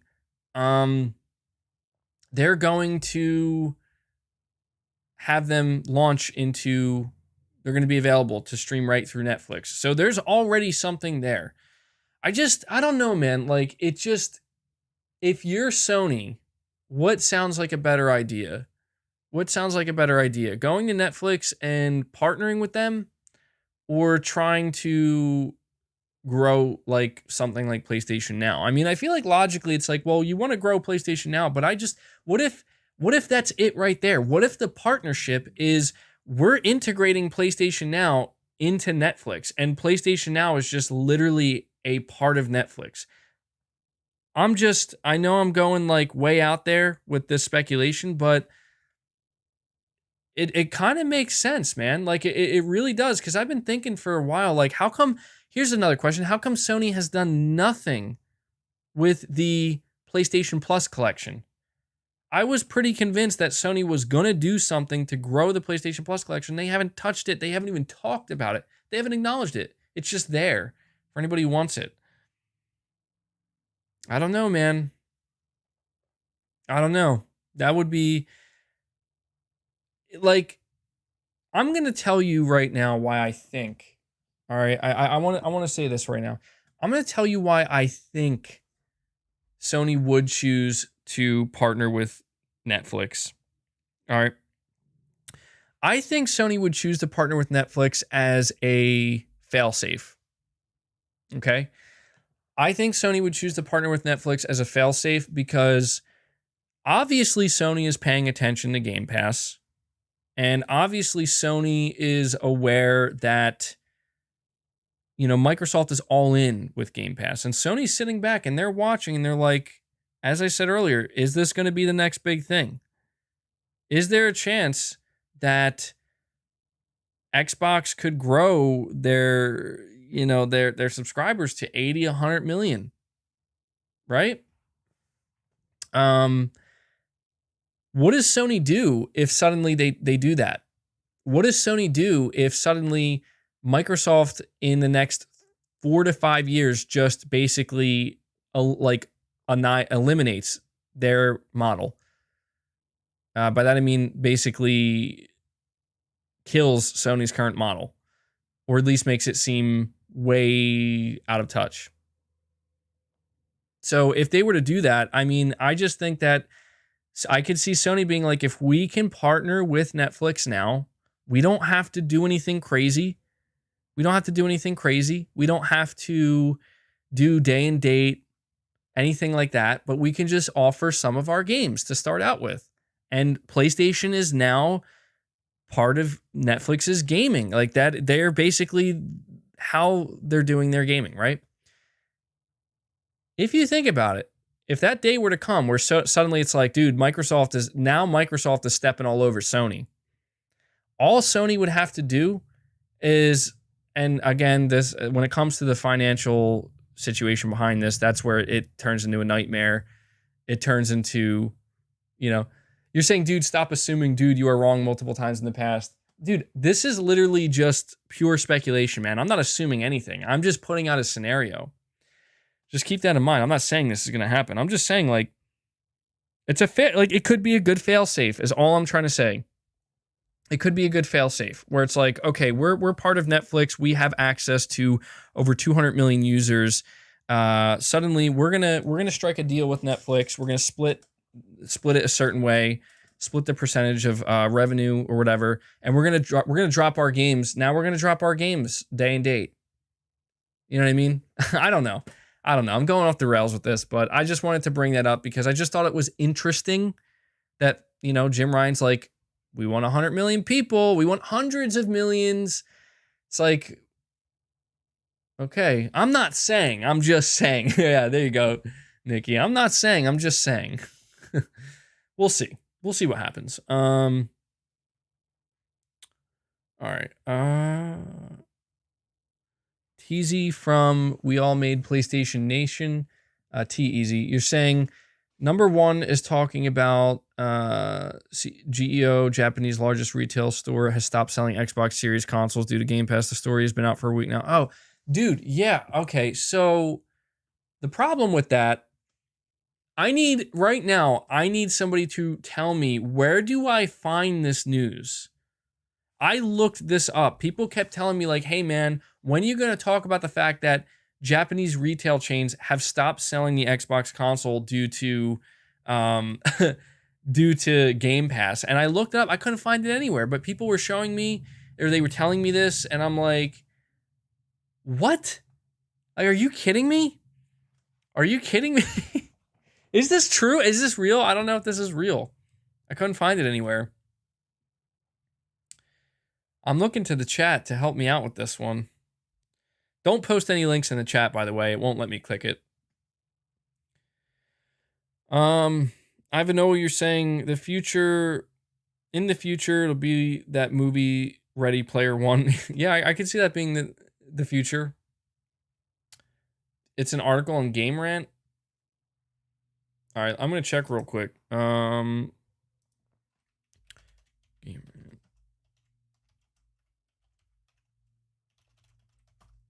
Let me see.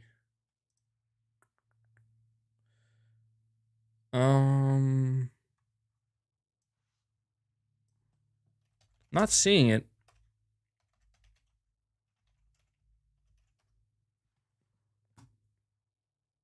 I'm not seeing the article anywhere, man. I don't know. I'm looking here. To be honest, I kind of don't care, you know? Like, I know that sounds maybe rough to some people because, like, what do you mean you don't care? Like, you should be talking about that. But it's like, I just kind of don't care, you know? Like, I'm not surprised. Like, if it's true that some places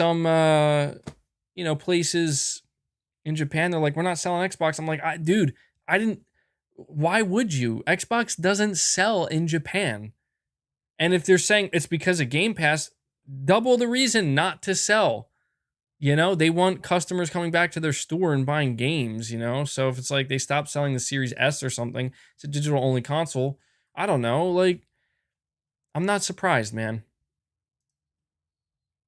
Not surprised. Chris B, 14 member for 14 months. You're saying if Sony goes handheld, I think they'll go to the Oculus Quest route. So it has a new market for PSVR games. It's possible, man. They could do something like that. Carlos, thank you so much for the 5. Tom R, you're saying good point on the Netflix. Remember, Sony gave up on PlayStation Music and partnered with Spotify. They've learned their lesson. Yeah, and that's, you know, it really just boils down to what their intention is. You know, if Sony's intention is they just want more people playing their games, even if the games are older and they're not being used to sell and move PlayStation consoles anymore, then it makes sense. So, MBG, you're wrong. Xbox sells 36 units each week in Japan. Really? You're saying MBG, just type it into Google. I did, dude. It's not coming up. All right, I'll try one more time. Xbox stops selling in Japan. Okay. Okay. Oh, wow. Okay. That actually popped up immediately. I guess I was just not typing in the right words. Japanese game shop chain Geo has stopped selling Xbox consoles. Now probably the only 2 ways to get an Xbox in Japan is either Yodobashi camera, or Amazon. Don't forget that 6 games will shortly release. Wow. Wow. Is that like a big chain there too? Okay, here we go. N4G. I love this, dude. I love this. The title of this article is just glorious, man. It's just glorious. Xbox, due to Game Pass, a Japanese chain has stopped selling consoles. Like, what? How does this happen, Xbox? How do you let this happen? Surprising news came from the Rising Sun this morning. Geo, a well-known Japanese retail chain, stopped selling Xbox consoles in its stores. The fault apparently would be Game Pass, since it is no longer necessary to own an Xbox to play the house titles, which would be a major disincentive to purchase. There's actually some interesting comments here. Japan audiences are far more critical of these BS marketing tactics. Microsoft transformed the Xbox Series X into a useless gimmick with their rent service strategy that plays everywhere. Xbox was already weak in Japan and now goes for sure death. That actually has the most upvoted. That's like 135 upvotes. Second most upvoted comment, I can understand why Microsoft removed the need for their new consoles to a large degree. Third most upvoted, how is being able to play your games anywhere you want a gimmick? If you love gaming and not brands, this is what you should be supporting, not games tied to a single system. So that's actually, I want to say real quick, this person, what they're saying, it's really interesting because I see that brought up all the time, and it's a totally valid argument. Like, yes, guys, it's true. It comes down to the games. This isn't about the Sony brand. This isn't about, well, I need to be loyal to PlayStation or I need to be loyal to this one box. It's not about that. It is about the games. So they're totally right.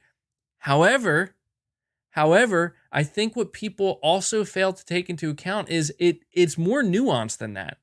It can't just be about the games solely. And I know that sounds insane, but let me tell you why. When you decide to say it's just about the games, only the games, you know, every gamer is a gamer. Every kind of game makes you a gamer. Dude, if that were true, then every single video game publisher would just be making mobile garbage and free-to-play trash. Okay? If that was true, if there was no nuance to it, and it was just love the games, it can't be that way. There has to be more behind it. Look at Nintendo, man. Nintendo doesn't give an F. Nintendo doesn't care. You buy their hardware and you buy their games. And that's how it is, period, because you're going to get certain types of games. All right? That's how they do it. It's just so crazy to me that, like, people have this mindset that if we just unify all of gaming, like, that's not how it works. All right? It is a gimmick. I'm sorry. A lot of what Xbox does is gimmicky. I'm not saying Sony isn't gimmicky either. They are, but they have to be because they want to sell you a freaking product. You just have to look at it and be like, are you getting what they're trying to sell you? If you love gaming and not brands, this is what you should be supporting, not games tied to a single system. Like, I mean, come on, man. Like, can we? All right. I gotta tell you this, dude. You're right. You say Resistance. You're saying Xbox. You're saying Xbox is trying to have it both ways. I think you're right, man. I gotta ask you guys this question, and you tell me if you agree or disagree. But I think, you know what? I don't even want to ask you the question. I want to read a comment from one of my audience members. They left it on a video, and I thought it was a great video. I thought it was a great comment because it perfectly. I know I talk a lot. Obviously, that's what I do on my channel. I talk and I talk and I talk, but there are certainly a lot of people who are way better at articulating certain thought processes, right, into words and writing it down. And I wanted to read this comment because it was great. I just have to find it. It'll only take me a second, but it's worth it. Of course, it seems like a bunch of people downvoted it, and they shouldn't have. It was a great comment. Come on, it was at the top the last time I was on this video. It's a comment essentially about, oh my God, of course. It's on the video with like the most amount of comments. I really want to read it because I just thought it was so good. It was one of the few comments I responded to, I think. So what did I go past it? Bear with me for a second here, guys. This comment, I think it's worth it. I want to find it. Did the guy delete it? There's no way he would delete it.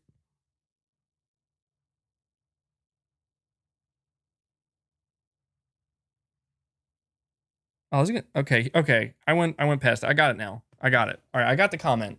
All right. Okay, so this was a comment that was left on the 3-minute video clip that I put out, where Jim Ryan was talking about wanting to reach hundreds of millions of players. Will O says, "I totally get what he's saying," in reference to Jim Ryan, but the purist in me fears that letting go of what we know and trust and has worked for so many years, I honestly think that PlayStation's exclusives have become as good as they are out of necessity of competition. The need to drive gamers to that platform because they have played Uncharted 2, The Last of Us, or God of War. I think that's why you see the best games coming from one publisher, while the multi-platform games that don't have to worry about that barrier of entry, well, just look at Ubisoft, EA, and Activision and tell me, have those worked out? And I thought that I read that pretty terribly as well. Sorry. But I thought that was a amazing comment because it's true. That's it right there. That's it right there. Sony's games are the way they are out of necessity of competition, and Xbox has seemingly given up going to war with Sony. And so you could say, well, I guess there is no more competition, but that shouldn't. I'm telling you, man, people have said for so long, they're like, dude, I don't know about this Jim Ryan guy. I don't know about this Jim Ryan guy. And I remember back in 2019 when Jim Ryan was first appointed as the head of PlayStation, I remember kind of coming to his defense and being like, guys, no, look at what he's saying. Look at what he's saying. He's saying they're doubling and tripling down on what PlayStation fans like. And they're still doing that. But, I do understand now, like, when you see Jim Ryan coming out here and being like, saying these things, it's like, okay, I mean, he's making it very easy for people who support Microsoft's business model. Like, I feel like I'm just so exhausted in trying to explain to people, this is why you should care about exclusive games. This is why exclusives have and still do matter. Exclusives have inherently always driven the need for quality. All right? When you get to a point where you're just trying to appeal to the mass market, to the casual market, to the hundreds of millions and the billions, at least Jim isn't saying that. At least Jim isn't saying we want billions of people playing our games, right? At least he's not saying that. But I just thought that was a great comment because it's true. You talk about being a purist. What makes you a purist? And he explains it. This is why I'm a purist when it comes to PlayStation and why I care about exclusives, because we get shit for this, man. We get so much shit for it. You guys know it. You see it just as much as I do. All these fucking Xbox guys, and I'm just gonna let it out, dude. All these fucking Xbox guys who are sitting there right now cheering with their pom-poms. Go Xbox, you're so consumer friendly. You're the best. Yeah, that's right. You give us everything we want. Screw Sony and their $70 games. Screw that. They give us, dude, these were the same motherfuckers just a couple of years ago that were like, let me tell you about my Xbox exclusives. Get the fuck out of here, man. I had to do it. Because I just can't, man. I can't. I'm sorry, but I'm not. Because this comment is perfect. Will O, you fucking nailed it, dude. Okay? You nailed it because you shut all these people up. And you know what? the only response that you could give to somebody like that is, well, I guess we'll have to wait and see. It's true, though. That's the thing, though, is people, they'll be like, oh, dude, you're just ranting because you want to rant. No, man, like, it's true. All of these guys, all of these people, okay, who are these Xbox dudes, where they want to tell you that, no, this is the future, this is the best. I promise you, go back a couple of years. Find their messages, their videos, their podcasts, their comments, and I promise you, I absolutely promise you, they're all saying the same thing. They moved the goalpost because they had no fucking choice. And now they're just gonna come out here and be like, oh yeah, no, this was always the way. No, it wasn't. You're just saying that because now it's the only way. God. And it frustrates the hell out of me because they're all out here making it sound like, well, Sony has to do the same thing. No, they don't. And they shouldn't. And neither should Nintendo. Keep it the way it is.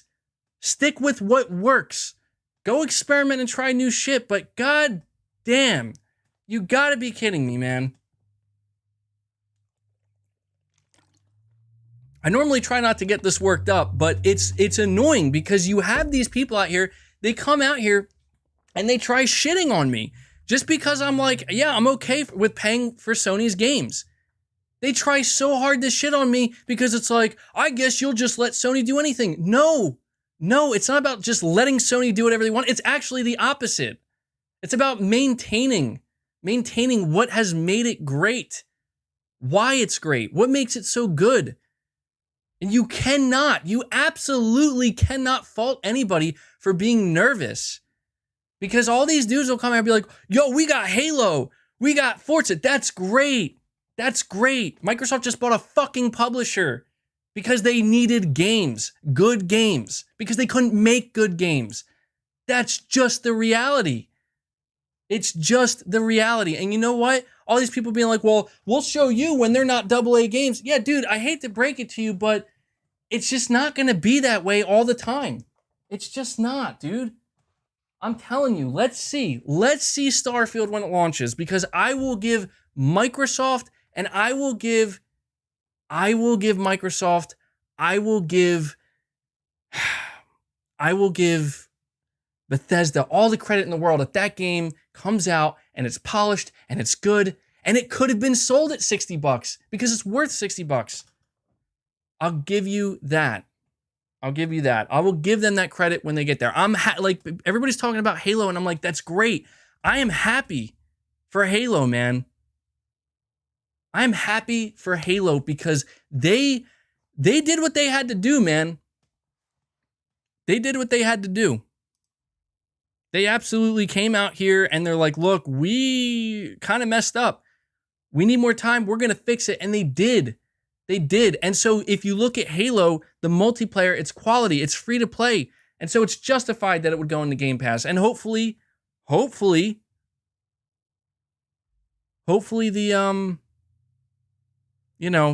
the campaign ends up being good. But I'm just like, you guys are saying I'm muted? Am I really muted? I don't think I am. No, I'm not muted. I see what you guys did. You got me. I was like, on my end, it's not muted. Anyway, like, dude, I'm not trying to come off as like this lunatic who can't keep his shit together, but it's like, I've watched it transform before my eyes. I've literally lived it, man. And I don't think it looks doom and gloom for Xbox. In fact, I'm going to be honest, like, my problem isn't really with Xbox. Like, I'm holding out hope that they're going to prove it, man. I'll get your super chats, guys. Don't worry. They're going to prove it. Like, Xbox is going to have to prove that we can bring the quality games. We can do it in a service. Prove it. They're in the process. Halo is a great start, but we have been asking, everybody's been asking for more than just Halo, for more than just Forza. We haven't seen that yet. You're saying, dude, you're defending a $1 billion corporation like their family. Wrong, Mario. Wrong. I'm not defending a corporation. I'm defending the games that they make, the games that their studios make. That's what I'm defending. Get it straight. I'm tired of people twisting and making it sound like, oh, you'll defend everything Sony does. No, I won't. I'm defending the damn games they make, people. The art that they create. That's what I'm defending because it deserves to be defended. It deserves to be preserved. It doesn't deserve to just kind of be thrown out there where it's like, well, let's get everybody on board. I would love a world where Sony could make AAA games like, hey, here's Horizon, here's God of War, and it's just free for everybody to play. Wouldn't that be great, guys? Wouldn't that just be great? That would be fantastic. Nobody has to pay any money. You could just walk into a store and get a PS5 and get God of War and you could go play it free of charge. Yeah, that would be fantastic. How does that happen? Oh, wait, it doesn't. It doesn't happen. Why is that? Because things cost money. Why does it cost money? Because they're putting a shit ton of money into it. Do I feel like Sony's trying to nickel and dime me? No, I don't. I don't. And I already said it before. If somebody thinks that they're getting nickel and dimed, then don't let yourself get nickel and dimed. All right, let's go over some of these super chats. I don't know. Look, this is my therapy here, okay? This is cathartic for me. So, in case you're wondering, like, man, how come it just seems like MBG is so chill throughout most of the week, and then every Sunday he just goes on these random tirades? That's why. That's why. Yeah, you're right. Nothing is free. There's a cost for everything. I just want to say one last thing. This isn't about defending a corporation. Because I got to be serious for a second here. Not that that wasn't serious, but look, this isn't about defending a corporation and talking about, well, this corporation's better than this one. This is just about the reality. And right there, that's the reality. The reality is they want money and they want to make a profit. And no one should be ignorant to that fact. There's a bunch of different ways that any corporation can go about doing that. What I need people to understand is all these people out here who are talking about Microsoft, a $1 trillion corporation, talking about Microsoft like they're their friend, and they want them to give them less money. You're wrong. You're 100% wrong, and you're being fooled. The reason why I say that is because keep in mind that the only reason it comes off that way right now is because of what I said earlier. Phil Spencer convinced the CEO of Microsoft to have their back, to let them go in the red and be in the red. And it's okay because we had the promise of future growth. And you're wrong right now because you're going to find that eventually it's not going to be that way. So if you're like taking it all in right now, like, yo, I'm getting to play Halo for free, or like I'm getting access to Forza Horizon for like $10 a month and I'm paying $120 a year to get access to all these games. That's fine. That's fine. But just do not be ignorant to the fact that it's basic sales tactics, man. Give you a good deal up front. They're going to get more out of you on the back end later on. It comes around and it goes around. That's the way it is. And I'm just sick and tired of people coming out here and making it seem like one company cares about money and the other doesn't. Like, are you a moron? Of course they all care about money, and of course they all want your money. Some companies are just willing to wait it out. It's just annoying as hell because it's like it's working so well. That's the thing though, man. I got to give it to Phil Spencer. I got to give it to Microsoft. They have truly pulled the wool over people's eyes, man, where I can't blame people. I can't blame them.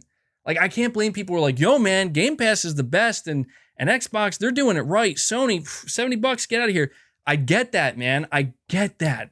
Because that's exactly what they want you to think. That's exactly what they want to achieve. They want you to just get in the door. Just get in the door, man. and we'll keep you here. And we're your friends. We're not going to ask much of you, but it's okay. And that's what they said about Netflix, bro. Dude, I don't know about you, but I'm paying like 20, what is it, like 18 bucks a month or 20 bucks a month now for Netflix. And when I signed up, it was like $9 or something. There have been multiple times where I've considered canceling Netflix because I'm like, this is just, it's adding up, man, yearly. There's like months at a time where I don't touch Netflix and yet I'm subscribed. And I'm like, I literally have to, it's a good thing we just got Squid Game, right? And Midnight Mass, because if it wasn't for those, I kid you not, I was about to unsubscribe. And you're right, I didn't cancel. You're right. And that's why right there, Netflix delivered.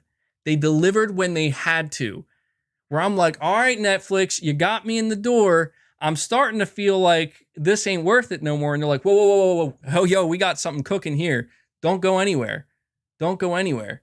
And I'm like, all right, let's check it out. And I watch it. I'm like, gotta hand it to you. You delivered. And Microsoft is in that exact same position.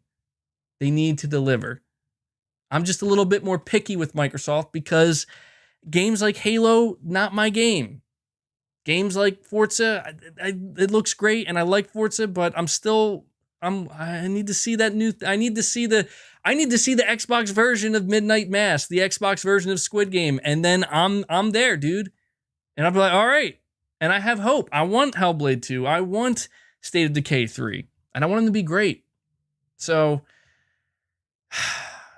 it's like what it boils down to is, like I said, my problem is not really even with Xbox. It's with the people who parade it around like it's like more than it really is. And they try to, people call me like a fanboy and whatnot. And I'm like, what? Because I get excited over the games that Sony has? Because I'm just not immediately assuming that, well, Sony's the most greedy company ever and they just want all my money and they're the worst and that's okay. I like that. Like, no. People get on me because I like Sony's games, because I defend Sony's games, because I think they're worth defending. And I think they're usually worth the money. Saying I'm a fanboy, that's fine. I can be a fanboy. If people see me as a fanboy, that's fine. I guess in a way I am. I'm a big fan of PlayStation and what they do in their games. But it's just frustrating because, like I said, man, people give me like so much shit and I'm just not even like, it's like the first time I'm talking about Xbox in like a week and a half or 2 weeks and I'm still seeing people give me shit. And I'm like, I'm not even part of the conversation. No more coffee for you, damn it. Yeah.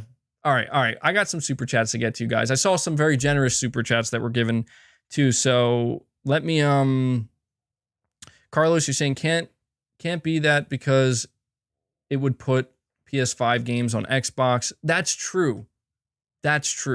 Carlos, that's actually a really great point in regards to the whole Netflix thing.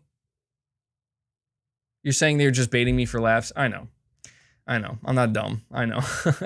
I guess it works. But that's a great point, Carlos. Whiskey Gaming, you're saying, did you see where Sony and TSMC are planning to partner on a chip manufacturing plant in Japan to try and help address global shortages? I did see that. That's actually, that's a pretty significant deal, actually. I'm going to be interested in following that and seeing if that actually happens. My only thing is, though, I would assume that if they do actually try to pursue that, it's going to be quite some time before we end up seeing that, any results from that, I guess you could say. But that's definitely interesting. Josh Z, you're saying, and Halo fans thought Master Chief would get in Smash Ultimate over Sora. Yeah, dude, that was a pretty big announcement. A lot of people were excited about that. It's weird. I mean, you would think Master Chief would be one of those characters that would be in Smash, though. It's like it seems like it would fit.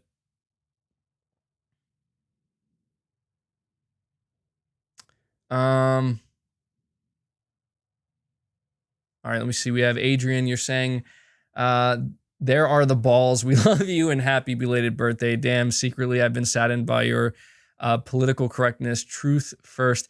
Yeah, that's the thing, man. Is it's just the reason why I try not to get like this, and if I do, I reserve it for the podcast, is because like it's so inflammatory that even if it's like it gets to a point where it's like I don't want to deal with the bullshit from people just because I'm just giving my opinion, which I believe is it's my truthful opinion, and I feel strongly about it, and it's basically just asking for people to come at you, and it can just get really annoying, and it kind of wears you down a little bit, where it's like, all right, I don't want to say it makes you feel regretful, but it almost feels like, the amount of backlash. But that's why I appreciate the support you guys show, because you prove that, hey, I do have support, and that goes a long way. And that means a hell of a lot more than any of the, any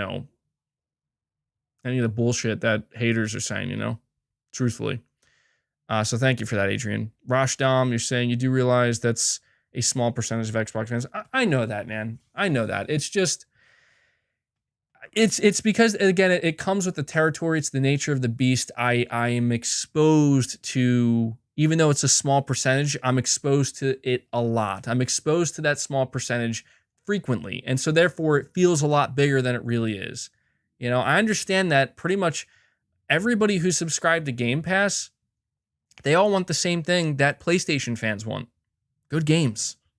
That's all it is. And I know that we get into these arguments about, like, well, Sony has better games and Xbox, they're making a big comeback and they have better value. And it's like, yeah, there's pros and there's cons.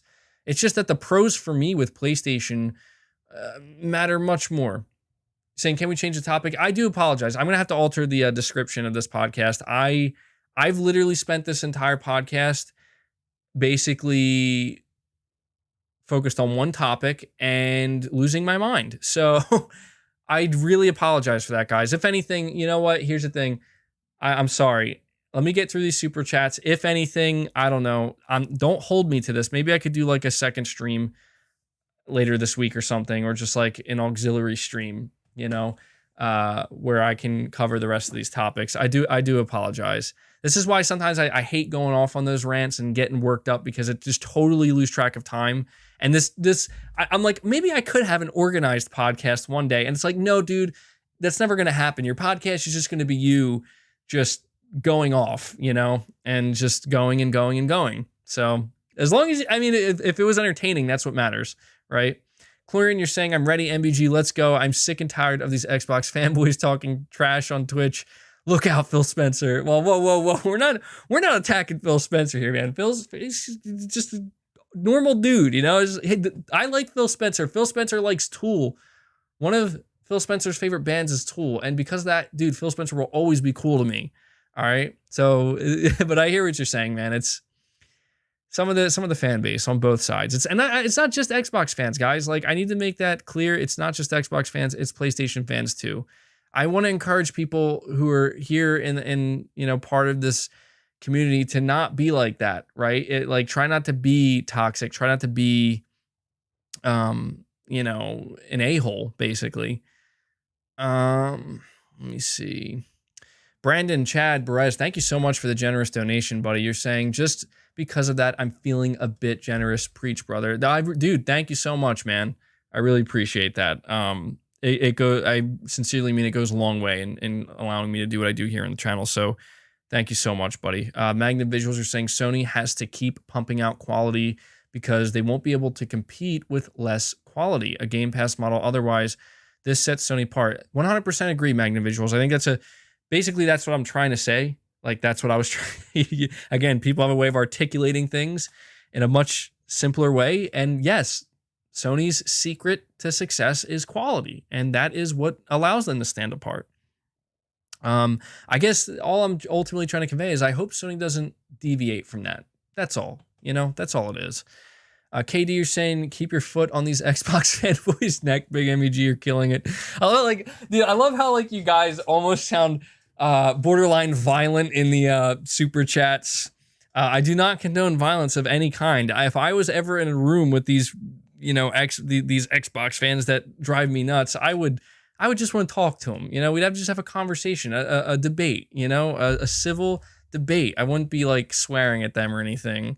It's just the way it is. It's the way the internet is. Everybody can be anonymous, and so it almost feels like you're not even dealing with people, unfortunately. That's why we call them trolls, right? But thank you so much. You're saying especially if you're here when they can be playing Game Pass. That's true, man. Tom Mario saying, I thought paying for the Fury fight was worth it. Nuclear MBG is giving it a run for its money. Yeah, I guess I did go Nuclear, right? MBG is defending gaming in general. Thank you, Primal Plasma. That's what I'm trying to say, man. Like, I just want to say real quick, a criticism that people give me that I see that I actually agree with, and I think it's the most valid criticism of me and what I say is, dude, you're FOMO, fear mongering. And that's totally true because I don't, just like I tell them, you don't know the future. You don't know if this is going to work out. You don't know if this is ultimately going to be the good thing for gaming that you think it's going to be. I see it the other way. I'm more negative. I'm glass half empty where I'm like, I don't know about that. So I get that. And that's totally valid. But that it's the truth, man. I'm just trying to defend gaming. Like, good gaming is, I have to call it that. Cause like, I don't know, man. I don't think playing a game on your smartphone, just like a very basic, just not very great game, not well designed, not well developed, something that's just there to basically drive microtransactions. I just don't understand how anybody could say that that's the same as like playing a quality AAA title. Dude, I was on the PlayStation Store the other day and I'm looking around in the PlayStation Store and I'm like, what is some of this stuff, man? Like, what is happening here? It almost looks like a mobile game store. I'm like, what is this? With just random AAA games scattered throughout. Whiskey Gaming, dude, thank you so much, man. Thank you for that generous donation, buddy. You're saying, speaking of Halo, I thought the beta was not good. Gameplay was okay, but there's absolutely no attention to detail in that game. You're saying, I see no passion from the developers in that game at all. Bad shadows, effects, lighting, world interaction from a Halo fan. That's definitely a loaded statement from a Halo fan, buddy. I can't speak to that because I haven't played it. I've just been hearing generally it's good. Like, Halo fans like it. And I'm like, okay, like that's a far cry from what we were hearing last year where, people were basically panicking. They're like, whoa, my God, what is 343 doing? But I guess there are still Halo fans like yourself who were just not satisfied, dude. Like, they're just not, they're like, this isn't it. So, but thank you so much for that generous donation, Whiskey Gaming. As an Arcane Blitzer, you're saying, love your rants, facts 100%, keep it real, MBG. Thank you so much, buddy. Henry 3K, you go, bro. Magnum Visuals, Microsoft purchased ZeniMax to get a couple of okay devs, and the rest that were failing, Sony picks and choose the devs for their needs. You can't compete with that. Well, that's what it boils down to, bro. Like, Magnum, you're not wrong. Like, I'm not trying to talk crap on or talk shit on ZeniMax or Bethesda. Like, it's fine. It's fine. Like, they're going to have Elder Scrolls, man. They're going to have Fallout. They're going to have Starfield. Like, that's all great. They're going to have Doom. Like, that's a big deal. But yeah, we can't ignore the fact that Bethesda's kind of been on a somewhat downward curve, in recent years. And Sony is being much more surgical and precise. They're not just buying anybody. They're buying people that are like, this strategically fits perfectly. I will say the credit I will give Microsoft is they've always had a closer relationship with Bethesda, I think, than any other publisher or a platform holder. So it's like, yeah, it did make sense to that degree, right? Where Microsoft did have that history there. Controller, you're saying, MBG, is Game Pass a good deal to you? Yes or no?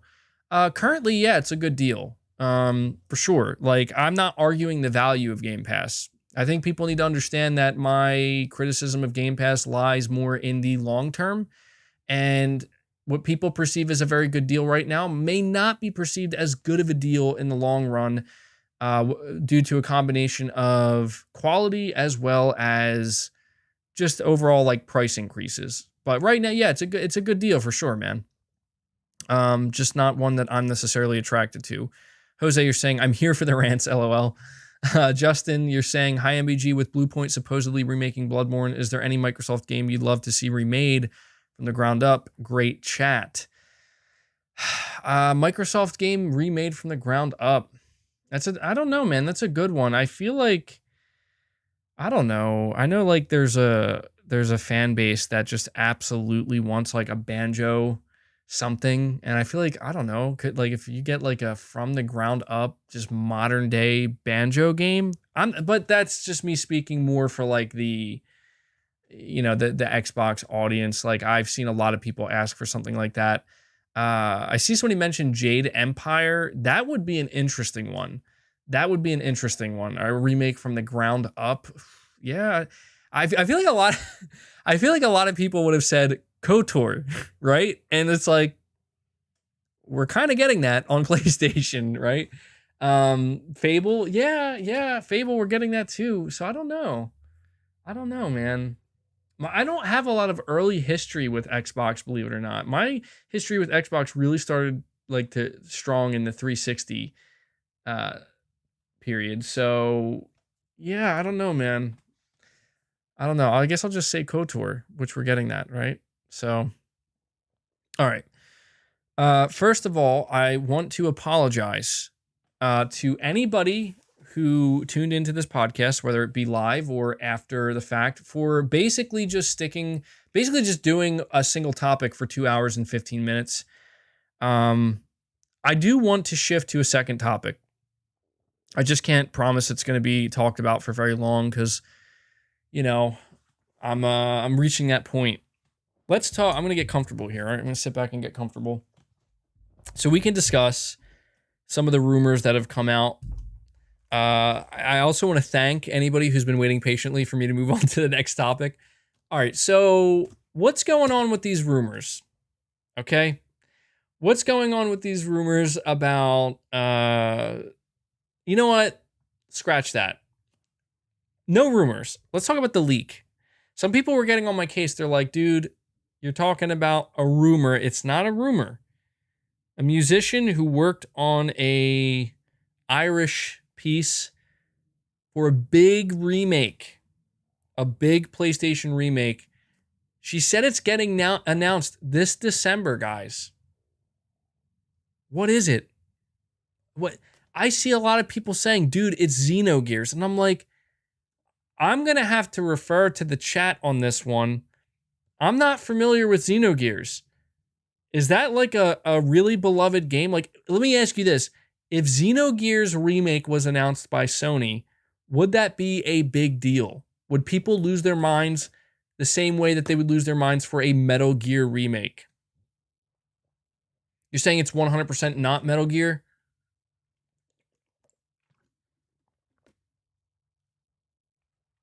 Somebody says no. Somebody says yes, no, yes. It seems kind of split. I mean, I know that there are people who love Xenogears, but I'm just... You're saying maybe she's lying? I don't think she would lie. I don't think she would lie. I mean, dude, like, I want it so badly to be Metal Gear.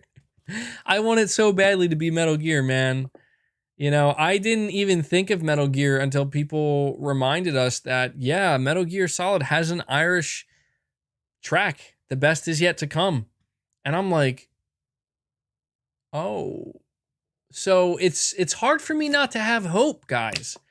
I mean, dude, I'm not kidding. Like, every time I'm ready to lay it to rest, man. Just so many months of rumors, of hoping, and just nothing.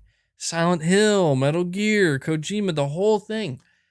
Every single time I'm like, I'm done. I'm laying it to rest. It's over. Then this happens. A remake? It's not even a rumor. It's a freaking leak. My big question, to be honest, I'm not even worried about what the remake actually is. Okay? I'm more focused on the timing of it being announced. It's either going to be one of two things, guys. It's either going to be the remake is announced at the Game Awards or Sony is actually bringing back PlayStation Experience. And obviously, I want it to be the PlayStation Experience. I want Sony to bring it back. I would love for Sony to have a big event before the end of the year. I'm not going to be able to get to this question, but somebody left me a comment or a question on my community submissions. They're like, I just saw that super chat. They're like, dude, you know, Sony's not going to have another exclusive for like 5 months. You know, not until February, or I guess is that 5 months? I don't even know. I'm out of it at this point. But they're like not until February, so they're like, does this mean it would be a good like? Does it mean it's more likely that this would be a good time for Sony to have a bigger event with PlayStation Experience? And I'm like, yes, it makes sense. Why wouldn't they? Why wouldn't they do it? Why wouldn't they bring it back? Show PSVR 2 off as well, you know? Okay, Tom R, you're saying, oh, come on, man. This ain't even cool. What kind of super chat is this? I'm paying to hear you pronounce it, MVG. Aofi ni Ferrire. That's all I got, bro. I can't, that last one. I'm not trying. I did it once. You paid for it. You got it. We're moving on. All right. God, don't start doing that, man. I'm gonna start ignoring super chats. Starscream. That's what the podcast will turn into, though. Just people literally giving me all these different words to try and pronounce. Starscream 3117. Hey MVG, just wanted to stop in quick to support you. I love your content, man. Keep doing you and ignore the haters. You're my favorite YouTuber. Keep it up. Thank you so much, bro. Really appreciate the love. I appreciate all the love and support you guys have been showing, because look, I know that I'm not everybody's cup of tea. I know that there are some people who literally can't stand me or my content, but you guys are the backbone of this channel. Absolutely. So really quick, dude, can somebody tell me what I just said? What did I just say? Now I'm nervous. I'm going to have to, I hope I didn't just say anything bad in like another language. I'm going to go put this into, oh God. I should have thought this through. Oh, is that, wait. Oh, okay.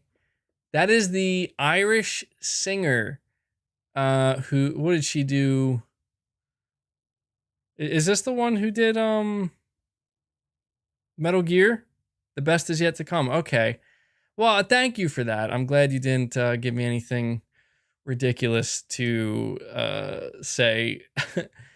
But yeah, so I don't know. What do you guys, is that how you say it? Coffee Ray Ray? Coffee Ray Ray? I don't know. Yeah, it is her name. Okay, so first name is pronounced Aoife. Oh, I said Aofi. Okay. Aofi Kifa. Aoife. All right, that's enough of this nonsense. Back on topic. Coffee Ray Ray. I don't know, dude. Nobody knows what's happening anymore at this point. This podcast went so far off the rails. We're literally in space right now. We're just floating in space. So yeah, hit the like button for me, guys, and let me know, what do you think? What, like, do we think, like, honestly, is Sony gonna do a PlayStation experience? Are they gonna announce the remake? Is this remake gonna be Metal Gear? So think about this for a second, guys. I'll bring this mic closer. I want you to think about this for a second. I'm sure that most of you that are here right now, you were probably here. You do not sound knowledgeable, super coherent. So look, most of you that are here right now, you were probably here last week, right? For the podcast. It was either last week or the week prior to that. But what I can say confidently is that the majority of you that are here right now were here for that podcast. And a lot of you may remember me saying that, you know, you asked me, MBG, and I did this. It was a community submission. They're like, MBG, what's going on with Abandon and Blue Box? What about Silent Hill? What about Metal Gear? And basically just asking me, like, now that we're so far removed from it, what do you think? And I said at that time that, like, I am giving it, like, I told you guys I wasn't going to talk about it because there's no reason to talk about it. You know, like, I know that I was really closely associated with the Abandoned thing and Blue Box. I still think it's the weirdest shit I've ever seen in the gaming industry ever. I've just never seen anything like that. And I'm not trying to go out of my way to be like, well, let's talk about it some more, because there's There's nothing left to talk about. But oh my God, seriously, like I said that day, I answered and I said, I'm going to give it till the end of the year. I'm going to give it till the end of December. Okay. And people thought, oh, well, that seems unnecessary. It's over. Isn't it just so funny? Isn't it just so funny that I say I'm going to give it till the end of the year, and then literally the next week it gets leaked that, oh, Sony has an announcement of a big PlayStation remake in December. And I'm like, okay. Like I don't know what to do anymore with this shit, dude. Like I'm just going to stick with that. I'm just going to give it till the end of the year. Like I feel like I can't let it go until this year is over, because I just can't. I refuse to believe it, man. I listened to Colin Moriarty recently talk about it again on the Sacred Symbols podcast. Yeah, dude, I keep getting pulled back in. I heard him mention it, and he said, like, he just can't believe the level of incompetence. Like, it can't be real. Like, it's more believable that this is something than it is to believe that this actually happened the way it happened, and that's all it actually is. And I agree with that, man. Shit is literally absurd. Literally absurd. And so, you know, I just at this point, oh, and I forgot to mention, I took to Twitter, this was like a week and a half or 2 weeks ago. Blue Box doesn't say anything on Twitter for like over a month. They go completely silent. And I just tweeted out, and I didn't even tag them. I didn't tag them. I just said, so what's going on with Abandoned? Because I was genuinely curious to kind of see like what people were thinking. And they were, Blue Box responded and they said, we're on it. And I'm like, oh, like I didn't think you would respond to that, especially because I didn't even tag you. Like I wasn't actually asking them, and they answered me. And so I don't want to be played, man. That's the thing, is like, you know, I still got the app downloaded, man. And sometimes I go into my library and I say it every week. I'm like, I don't know, man. So anyway, I don't, you know, I only brought that up again because I'm just trying to say that, like, I am convinced, absolutely convinced that there is something happening at the end of the year with Sony. And I was convinced. That's what I mean to say. I was already convinced. I already felt this way. You guys know I can't go a freaking week of my life without mentioning PlayStation Experience, Sony doing something at the end of the year. You guys know. You follow me, you know. And so, you know, you say Blue Box still follows me on Twitter. Yeah, dude. Oh my God. I totally forgot. That would explain it. Zanarkand, that would explain it. Wow, I totally forgot that they follow me on Twitter. So they see my tweets. Like I didn't think about that when I made that tweet. Wow, that's funny. Well, there's my answer. They saw it and they're like, oh, well, this dude we follow, he's asking, we may as well answer. So, oh my God, I got to tell you though, guys, I was looking at the replies under their tweet where they're like, we're working on it. Oh my God. I at this point, I am utterly convinced that this really is, I feel pretty much convinced that, yeah, this was just a mess up, man, because the hate that they're getting, there's no way this is leading to something bigger. If there's just no way, because people are pissed, pissed to the point where I don't think there's anything you can do to reconcile this and fix it. So, but yeah, I'm just saying that you're saying hate is because of me, though. Come on, that's not fair, bro. That's not fair. You know it wasn't just me. You can't blame me for being strung along. I do blame myself. If it is nothing in the end, I do blame myself for believing it so blindly. But it's not just me, bro. That's not fair.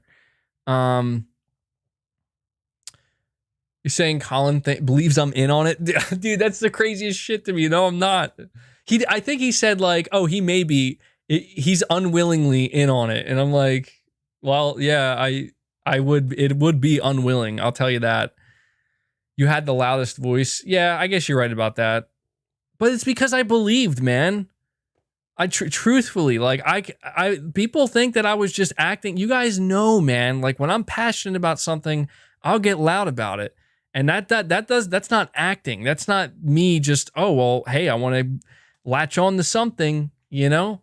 I don't do that. That's not how I roll. You guys know when I get loud about something, it's because I am passionate about it. Like I have something I'm feeling right now, and I got to tell you how I'm feeling about it. And that's what that was, man. And that's why I truthfully, if it really does end up being nothing, I'll always look back. I'll always look back on it and be like, you know, that was crazy and we had fun, but it will be like that. I will be depressed, man. I'll be like, oh my God, like I can't believe I got taken for that ride, man.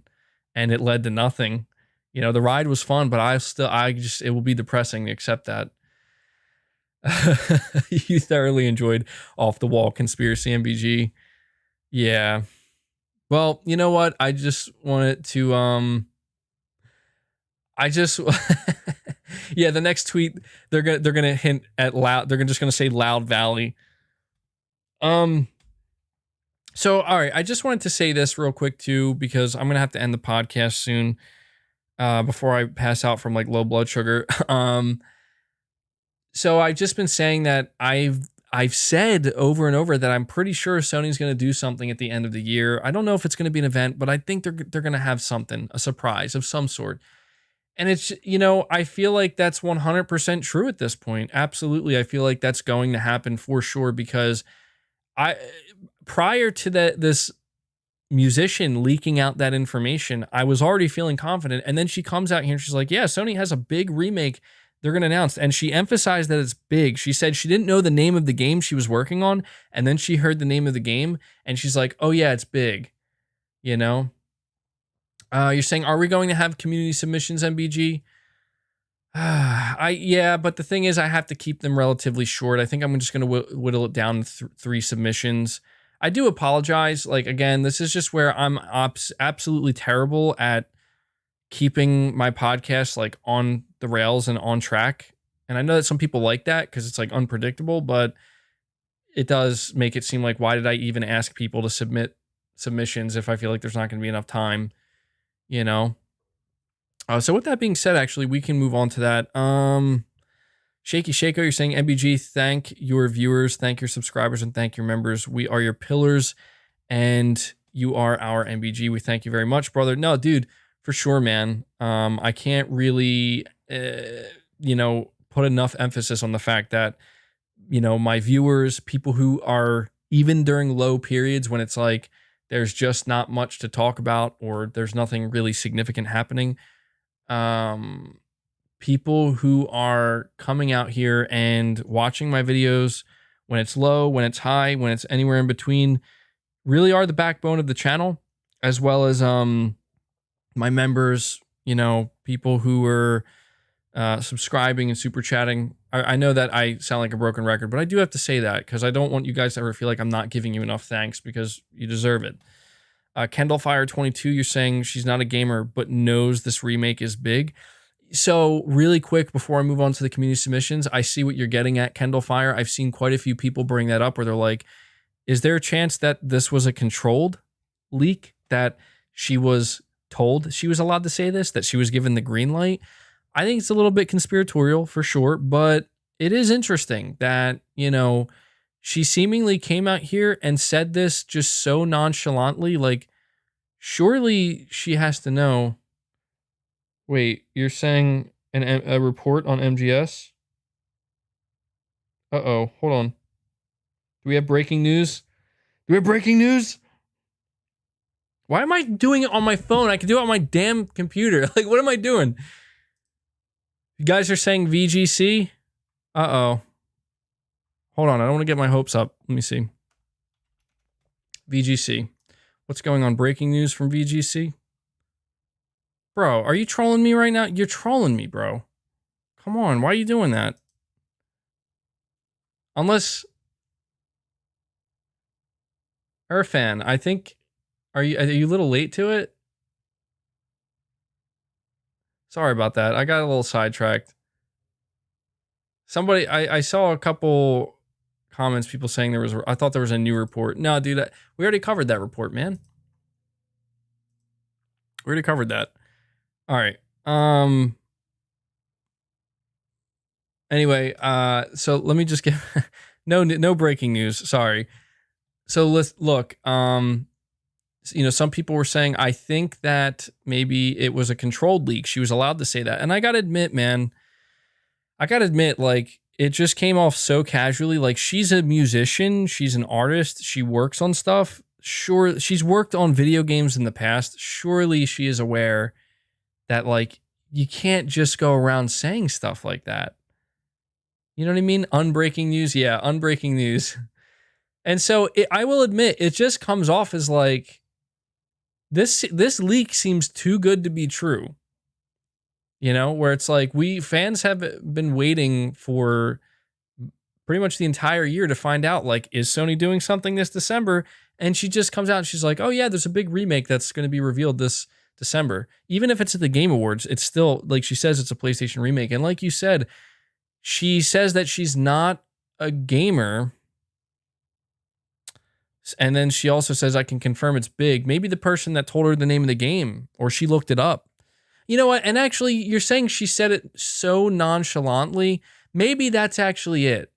Yeah, you could be right as well. Like, I gotta admit that, like, humans make mistakes, man. And like, when you're just having a casual conversation on a radio station about your work and they start probing you and asking you questions, I could see how it could become very easy to just accidentally slip up. So maybe it is a little bit conspiratorial. I will say, though, there's no doubt in my mind that if that wasn't controlled and she like wasn't actually allowed to say that she definitely got in some type of trouble, I'd have to imagine.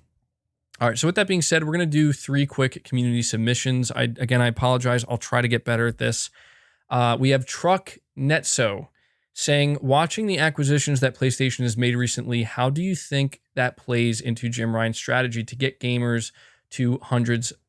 games to hundreds of millions of people? Well, I actually think this is a great question because I think it highlights some of the acquisitions and why they were made. To basically answer it as simply as I can, I think the goal is Sony wants to diversify in a pretty significant way. They want to have more multiplayer games. They want to have games that are not just over-the-shoulder, third-person, action-adventure, open-world, narrative-driven games. They want to have more than that. They want to be able to have a broader appeal. Part of getting that 100 million number or hundreds of millions of people interested is having that broader appeal. And the only way you're going to do that is by bringing on more studios, having more studios so you can have just a wider array of just a bigger pool of developers that can all be doing different things at the same time. And so that way, when they're all done doing those different things and they're ready to release, there's a bunch of different things releasing at, in a short period of time. So I think that that's the goal. And I thought that was a good question. That's how I think they're, them going for acquisitions right now. That's how I think it plays into it. Community submission number 2 comes from Artur Magomedov. He says, when do you expect the next PlayStation event and what could potentially be there? So I wanted to just do this one because it was short and easy and we did kind of just talk about it. And so I'm going to say that I think Sony is going to have an event in December. I fully expect to be wrong, but after hearing about this PlayStation remake, I feel like Sony's going to have an event in December because I just feel like, doesn't it seem just a little bit random for Sony to kind of just announce a big remake at the Game Awards? I think Sony could be at the Game Awards, but it just seems to me Sony has kind of proven at this point in time that when they have big things to announce, they like to do it on their own terms. They don't like to do it at anybody else's show. I could be wrong, and they could just be doing the Game Awards, and that leak could be false, but I don't see why it would be. So I'm going to say that I think they're going to have a December PlayStation experience, and I think people are going to lose their minds when it's announced with excitement. I'm not saying that you should believe that. I'm actually not. I don't want to encourage anybody to assume that. That's just my personal belief. I think it's going to happen, and it would be fantastic. That'd be huge. I think that'd be a great way for Sony to kind of make up for the next 4 to 5 months where they're not going to have any exclusive games. What do you do in between that time? Announce new games. There you go. Have an event. So that's what I think, buddy. Rory, you're saying for Song's next event, I think you meant to say Sony's next event. I want to see their next big new first party IP. By the way, rant all you want, dude. It's part of your charm. Well, thank you so much, man. I appreciate that people like the rants, man. And yeah, I was asked that with this community submission. What would I like to see, or what do I hope to see? Another a big new first party IP. Yeah, I think that would be the right place to do it. But I kind of I want to know, like, is SOCOM coming back? Is Killzone coming back? I want to know, maybe get a tease for an early game that's in development from one of these studios, Deviation Games, Haven, something. I want to know what this multiplayer Last of Us is. I want to know what this remake is. So there's a bunch of stuff that I would want to know about. I feel like, is Infamous coming back? We've been hearing about Infamous. Sly Cooper coming back. Twisted Metal. All this stuff we've been hearing about. It feels like the time is right. It feels like the time is right for Sony to have another event where they show this stuff off. With that being said, guys, I'm absolutely starving right now. I haven't eaten anything all day. And so my stomach is growling quite a bit. It's frankly annoying. I do wonder if it's coming through on the mic. But here's the final community submission from SIKM33. He says, question, the Wolverine game, do you think it will be full open world like GTA or semi-open world like God of War 4? Which would you prefer? And also, how much maturity are you expecting in terms of gore, straight up violence, and language? Do you think Sony and Insomniac will go the extra mile or stick to minimal? Will they be able to do right by Wolverine in that regard? So I actually love this question because I'm extremely hyped for this Wolverine game. First of all, I do think it will be open world. I do believe that. The reason why I say that is because I feel like Insomniac kind of already set a standard and they have to kind of adhere to that standard going forward with any other Marvel IP that they're given. And that is that, look at what we did for the open world of Spider-Man. However, I will say that a Wolverine title does not lend itself to an open world type of experience as anywhere near as easily as an open world Spider-Man. With Spider-Man, you got an entire city, right? It just makes sense. So I want to say that while I do think it will be open world, there is a chance it would be better for them not to do open world. But I could see an open world game. I feel like the formula's there. They would just have to figure out like how big the open world would really need to be. Somebody talked about Wolverine being able to like ride around on his motorcycle, and I think that would be awesome. I think we could see it. I think we could see an open world Wolverine game, considering how amazingly well done, honestly, the open world of Spider-Man is. I would absolutely love to see them try to make an open world Wolverine game. But if they decide that it's just not going to work and it's better to be like semi-open world like God of War, I think that could work just as well, right? Just as well. I love linear games, sometimes even more so than open world games. I just feel like I trust Insomniac to do the right thing is what I'm trying to say. If they think that, you know what, we can do an open world and it's going to be great, then okay, go for it. I'd love to see that. But if they're like, you know what, this game is better suited to be semi-open world, more linear, I have all the faith in the world in Insomniac. And when it comes to the gore and the maturity, so actually, I'm just gonna put it out here now. I expect to be wrong, but it would be interesting if I ended up being right.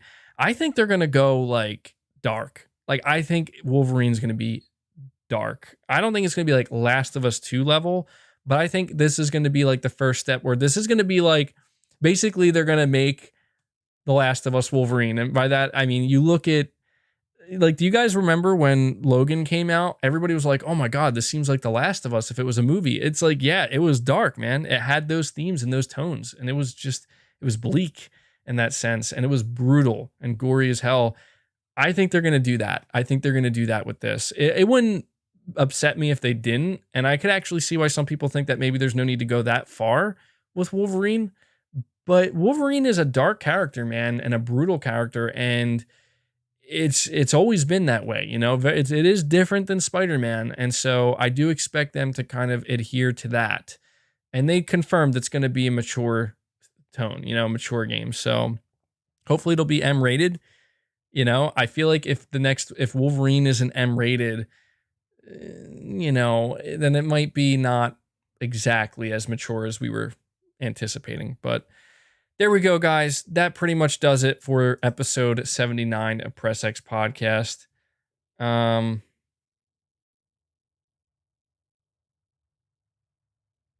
right. You're saying please check VGC's website. They just published a new report. You checked the Twitter. Check VGC's site. All right, give me a second. I got it right here. Oh, you're right. You're right. Breaking news. Breaking news. Breaking news, everybody. I appreciate thank you for continuing to push, buddy. I know that we don't usually do spam here, but in this case, it was worth it. I'm over here like, the Wolverine game, and it's going to be mature. Anyway, the news. Virtuos employee confirms unannounced remake amid Metal Gear Solid 3 report. So let's read this real quick. As spotted by VGC reader FS is what I'll call them, Virtuous lead programmer ZL, because I can't pronounce that name either, mentions the unannounced game on his LinkedIn profile and claims to have worked on it since October 2018. According to this description, the remake will feature AAA quality level art, 4K graphics, and set-piece destruction. Lee also makes reference to multiple platforms in his description of the project. VGC first reported last month that Virtuos is working on a new version of Metal Gear Solid 3 Snake Eater, and the project is described in Lee's profile may or may not be related. In addition to the MGS3 project, Konami intends to release remasters of the original Metal Gear Solid games for modern consoles. And so, okay, I mean, that seems pretty significant. What is Virtuos? Let's see. So it says here, established in 2004, Virtuos is one of the largest game developers in the world and focuses on supporting the development of major AAA games or bringing existing games to new platforms. Recently, it worked on the Switch ports of Dark Souls Remastered and The Outer Worlds and the BioShock collection, as well as contributing art and content to blockbusters such as Battlefield 1, Uncharted 4, and Horizon Zero Dawn. So, I mean, I'm excited, man. I mean, it's a Metal Gear. I mean, that sounds like that fits the bill, right? So that does sound like some breaking news. Essentially, it may have been confirmed. It doesn't explicitly say Metal Gear Solid, but dude, an MGS3 remake, I'm all for it. I'm all for it. So there we go. There's your end of the show. Breaking news. All right, but that's, guys, I'm done, man. I'm exhausted. I'm winded. I was like, it's like a workout, you know, spazzing out about Game Pass and Xbox and losing my mind.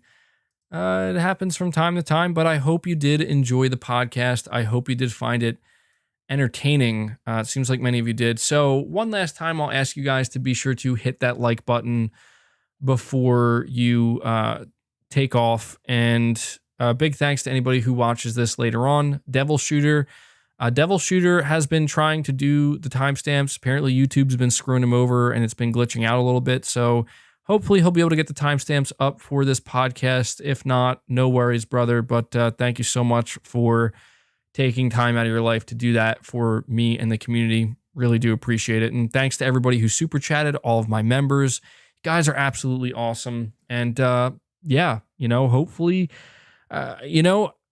next week, I won't have to rant as violently.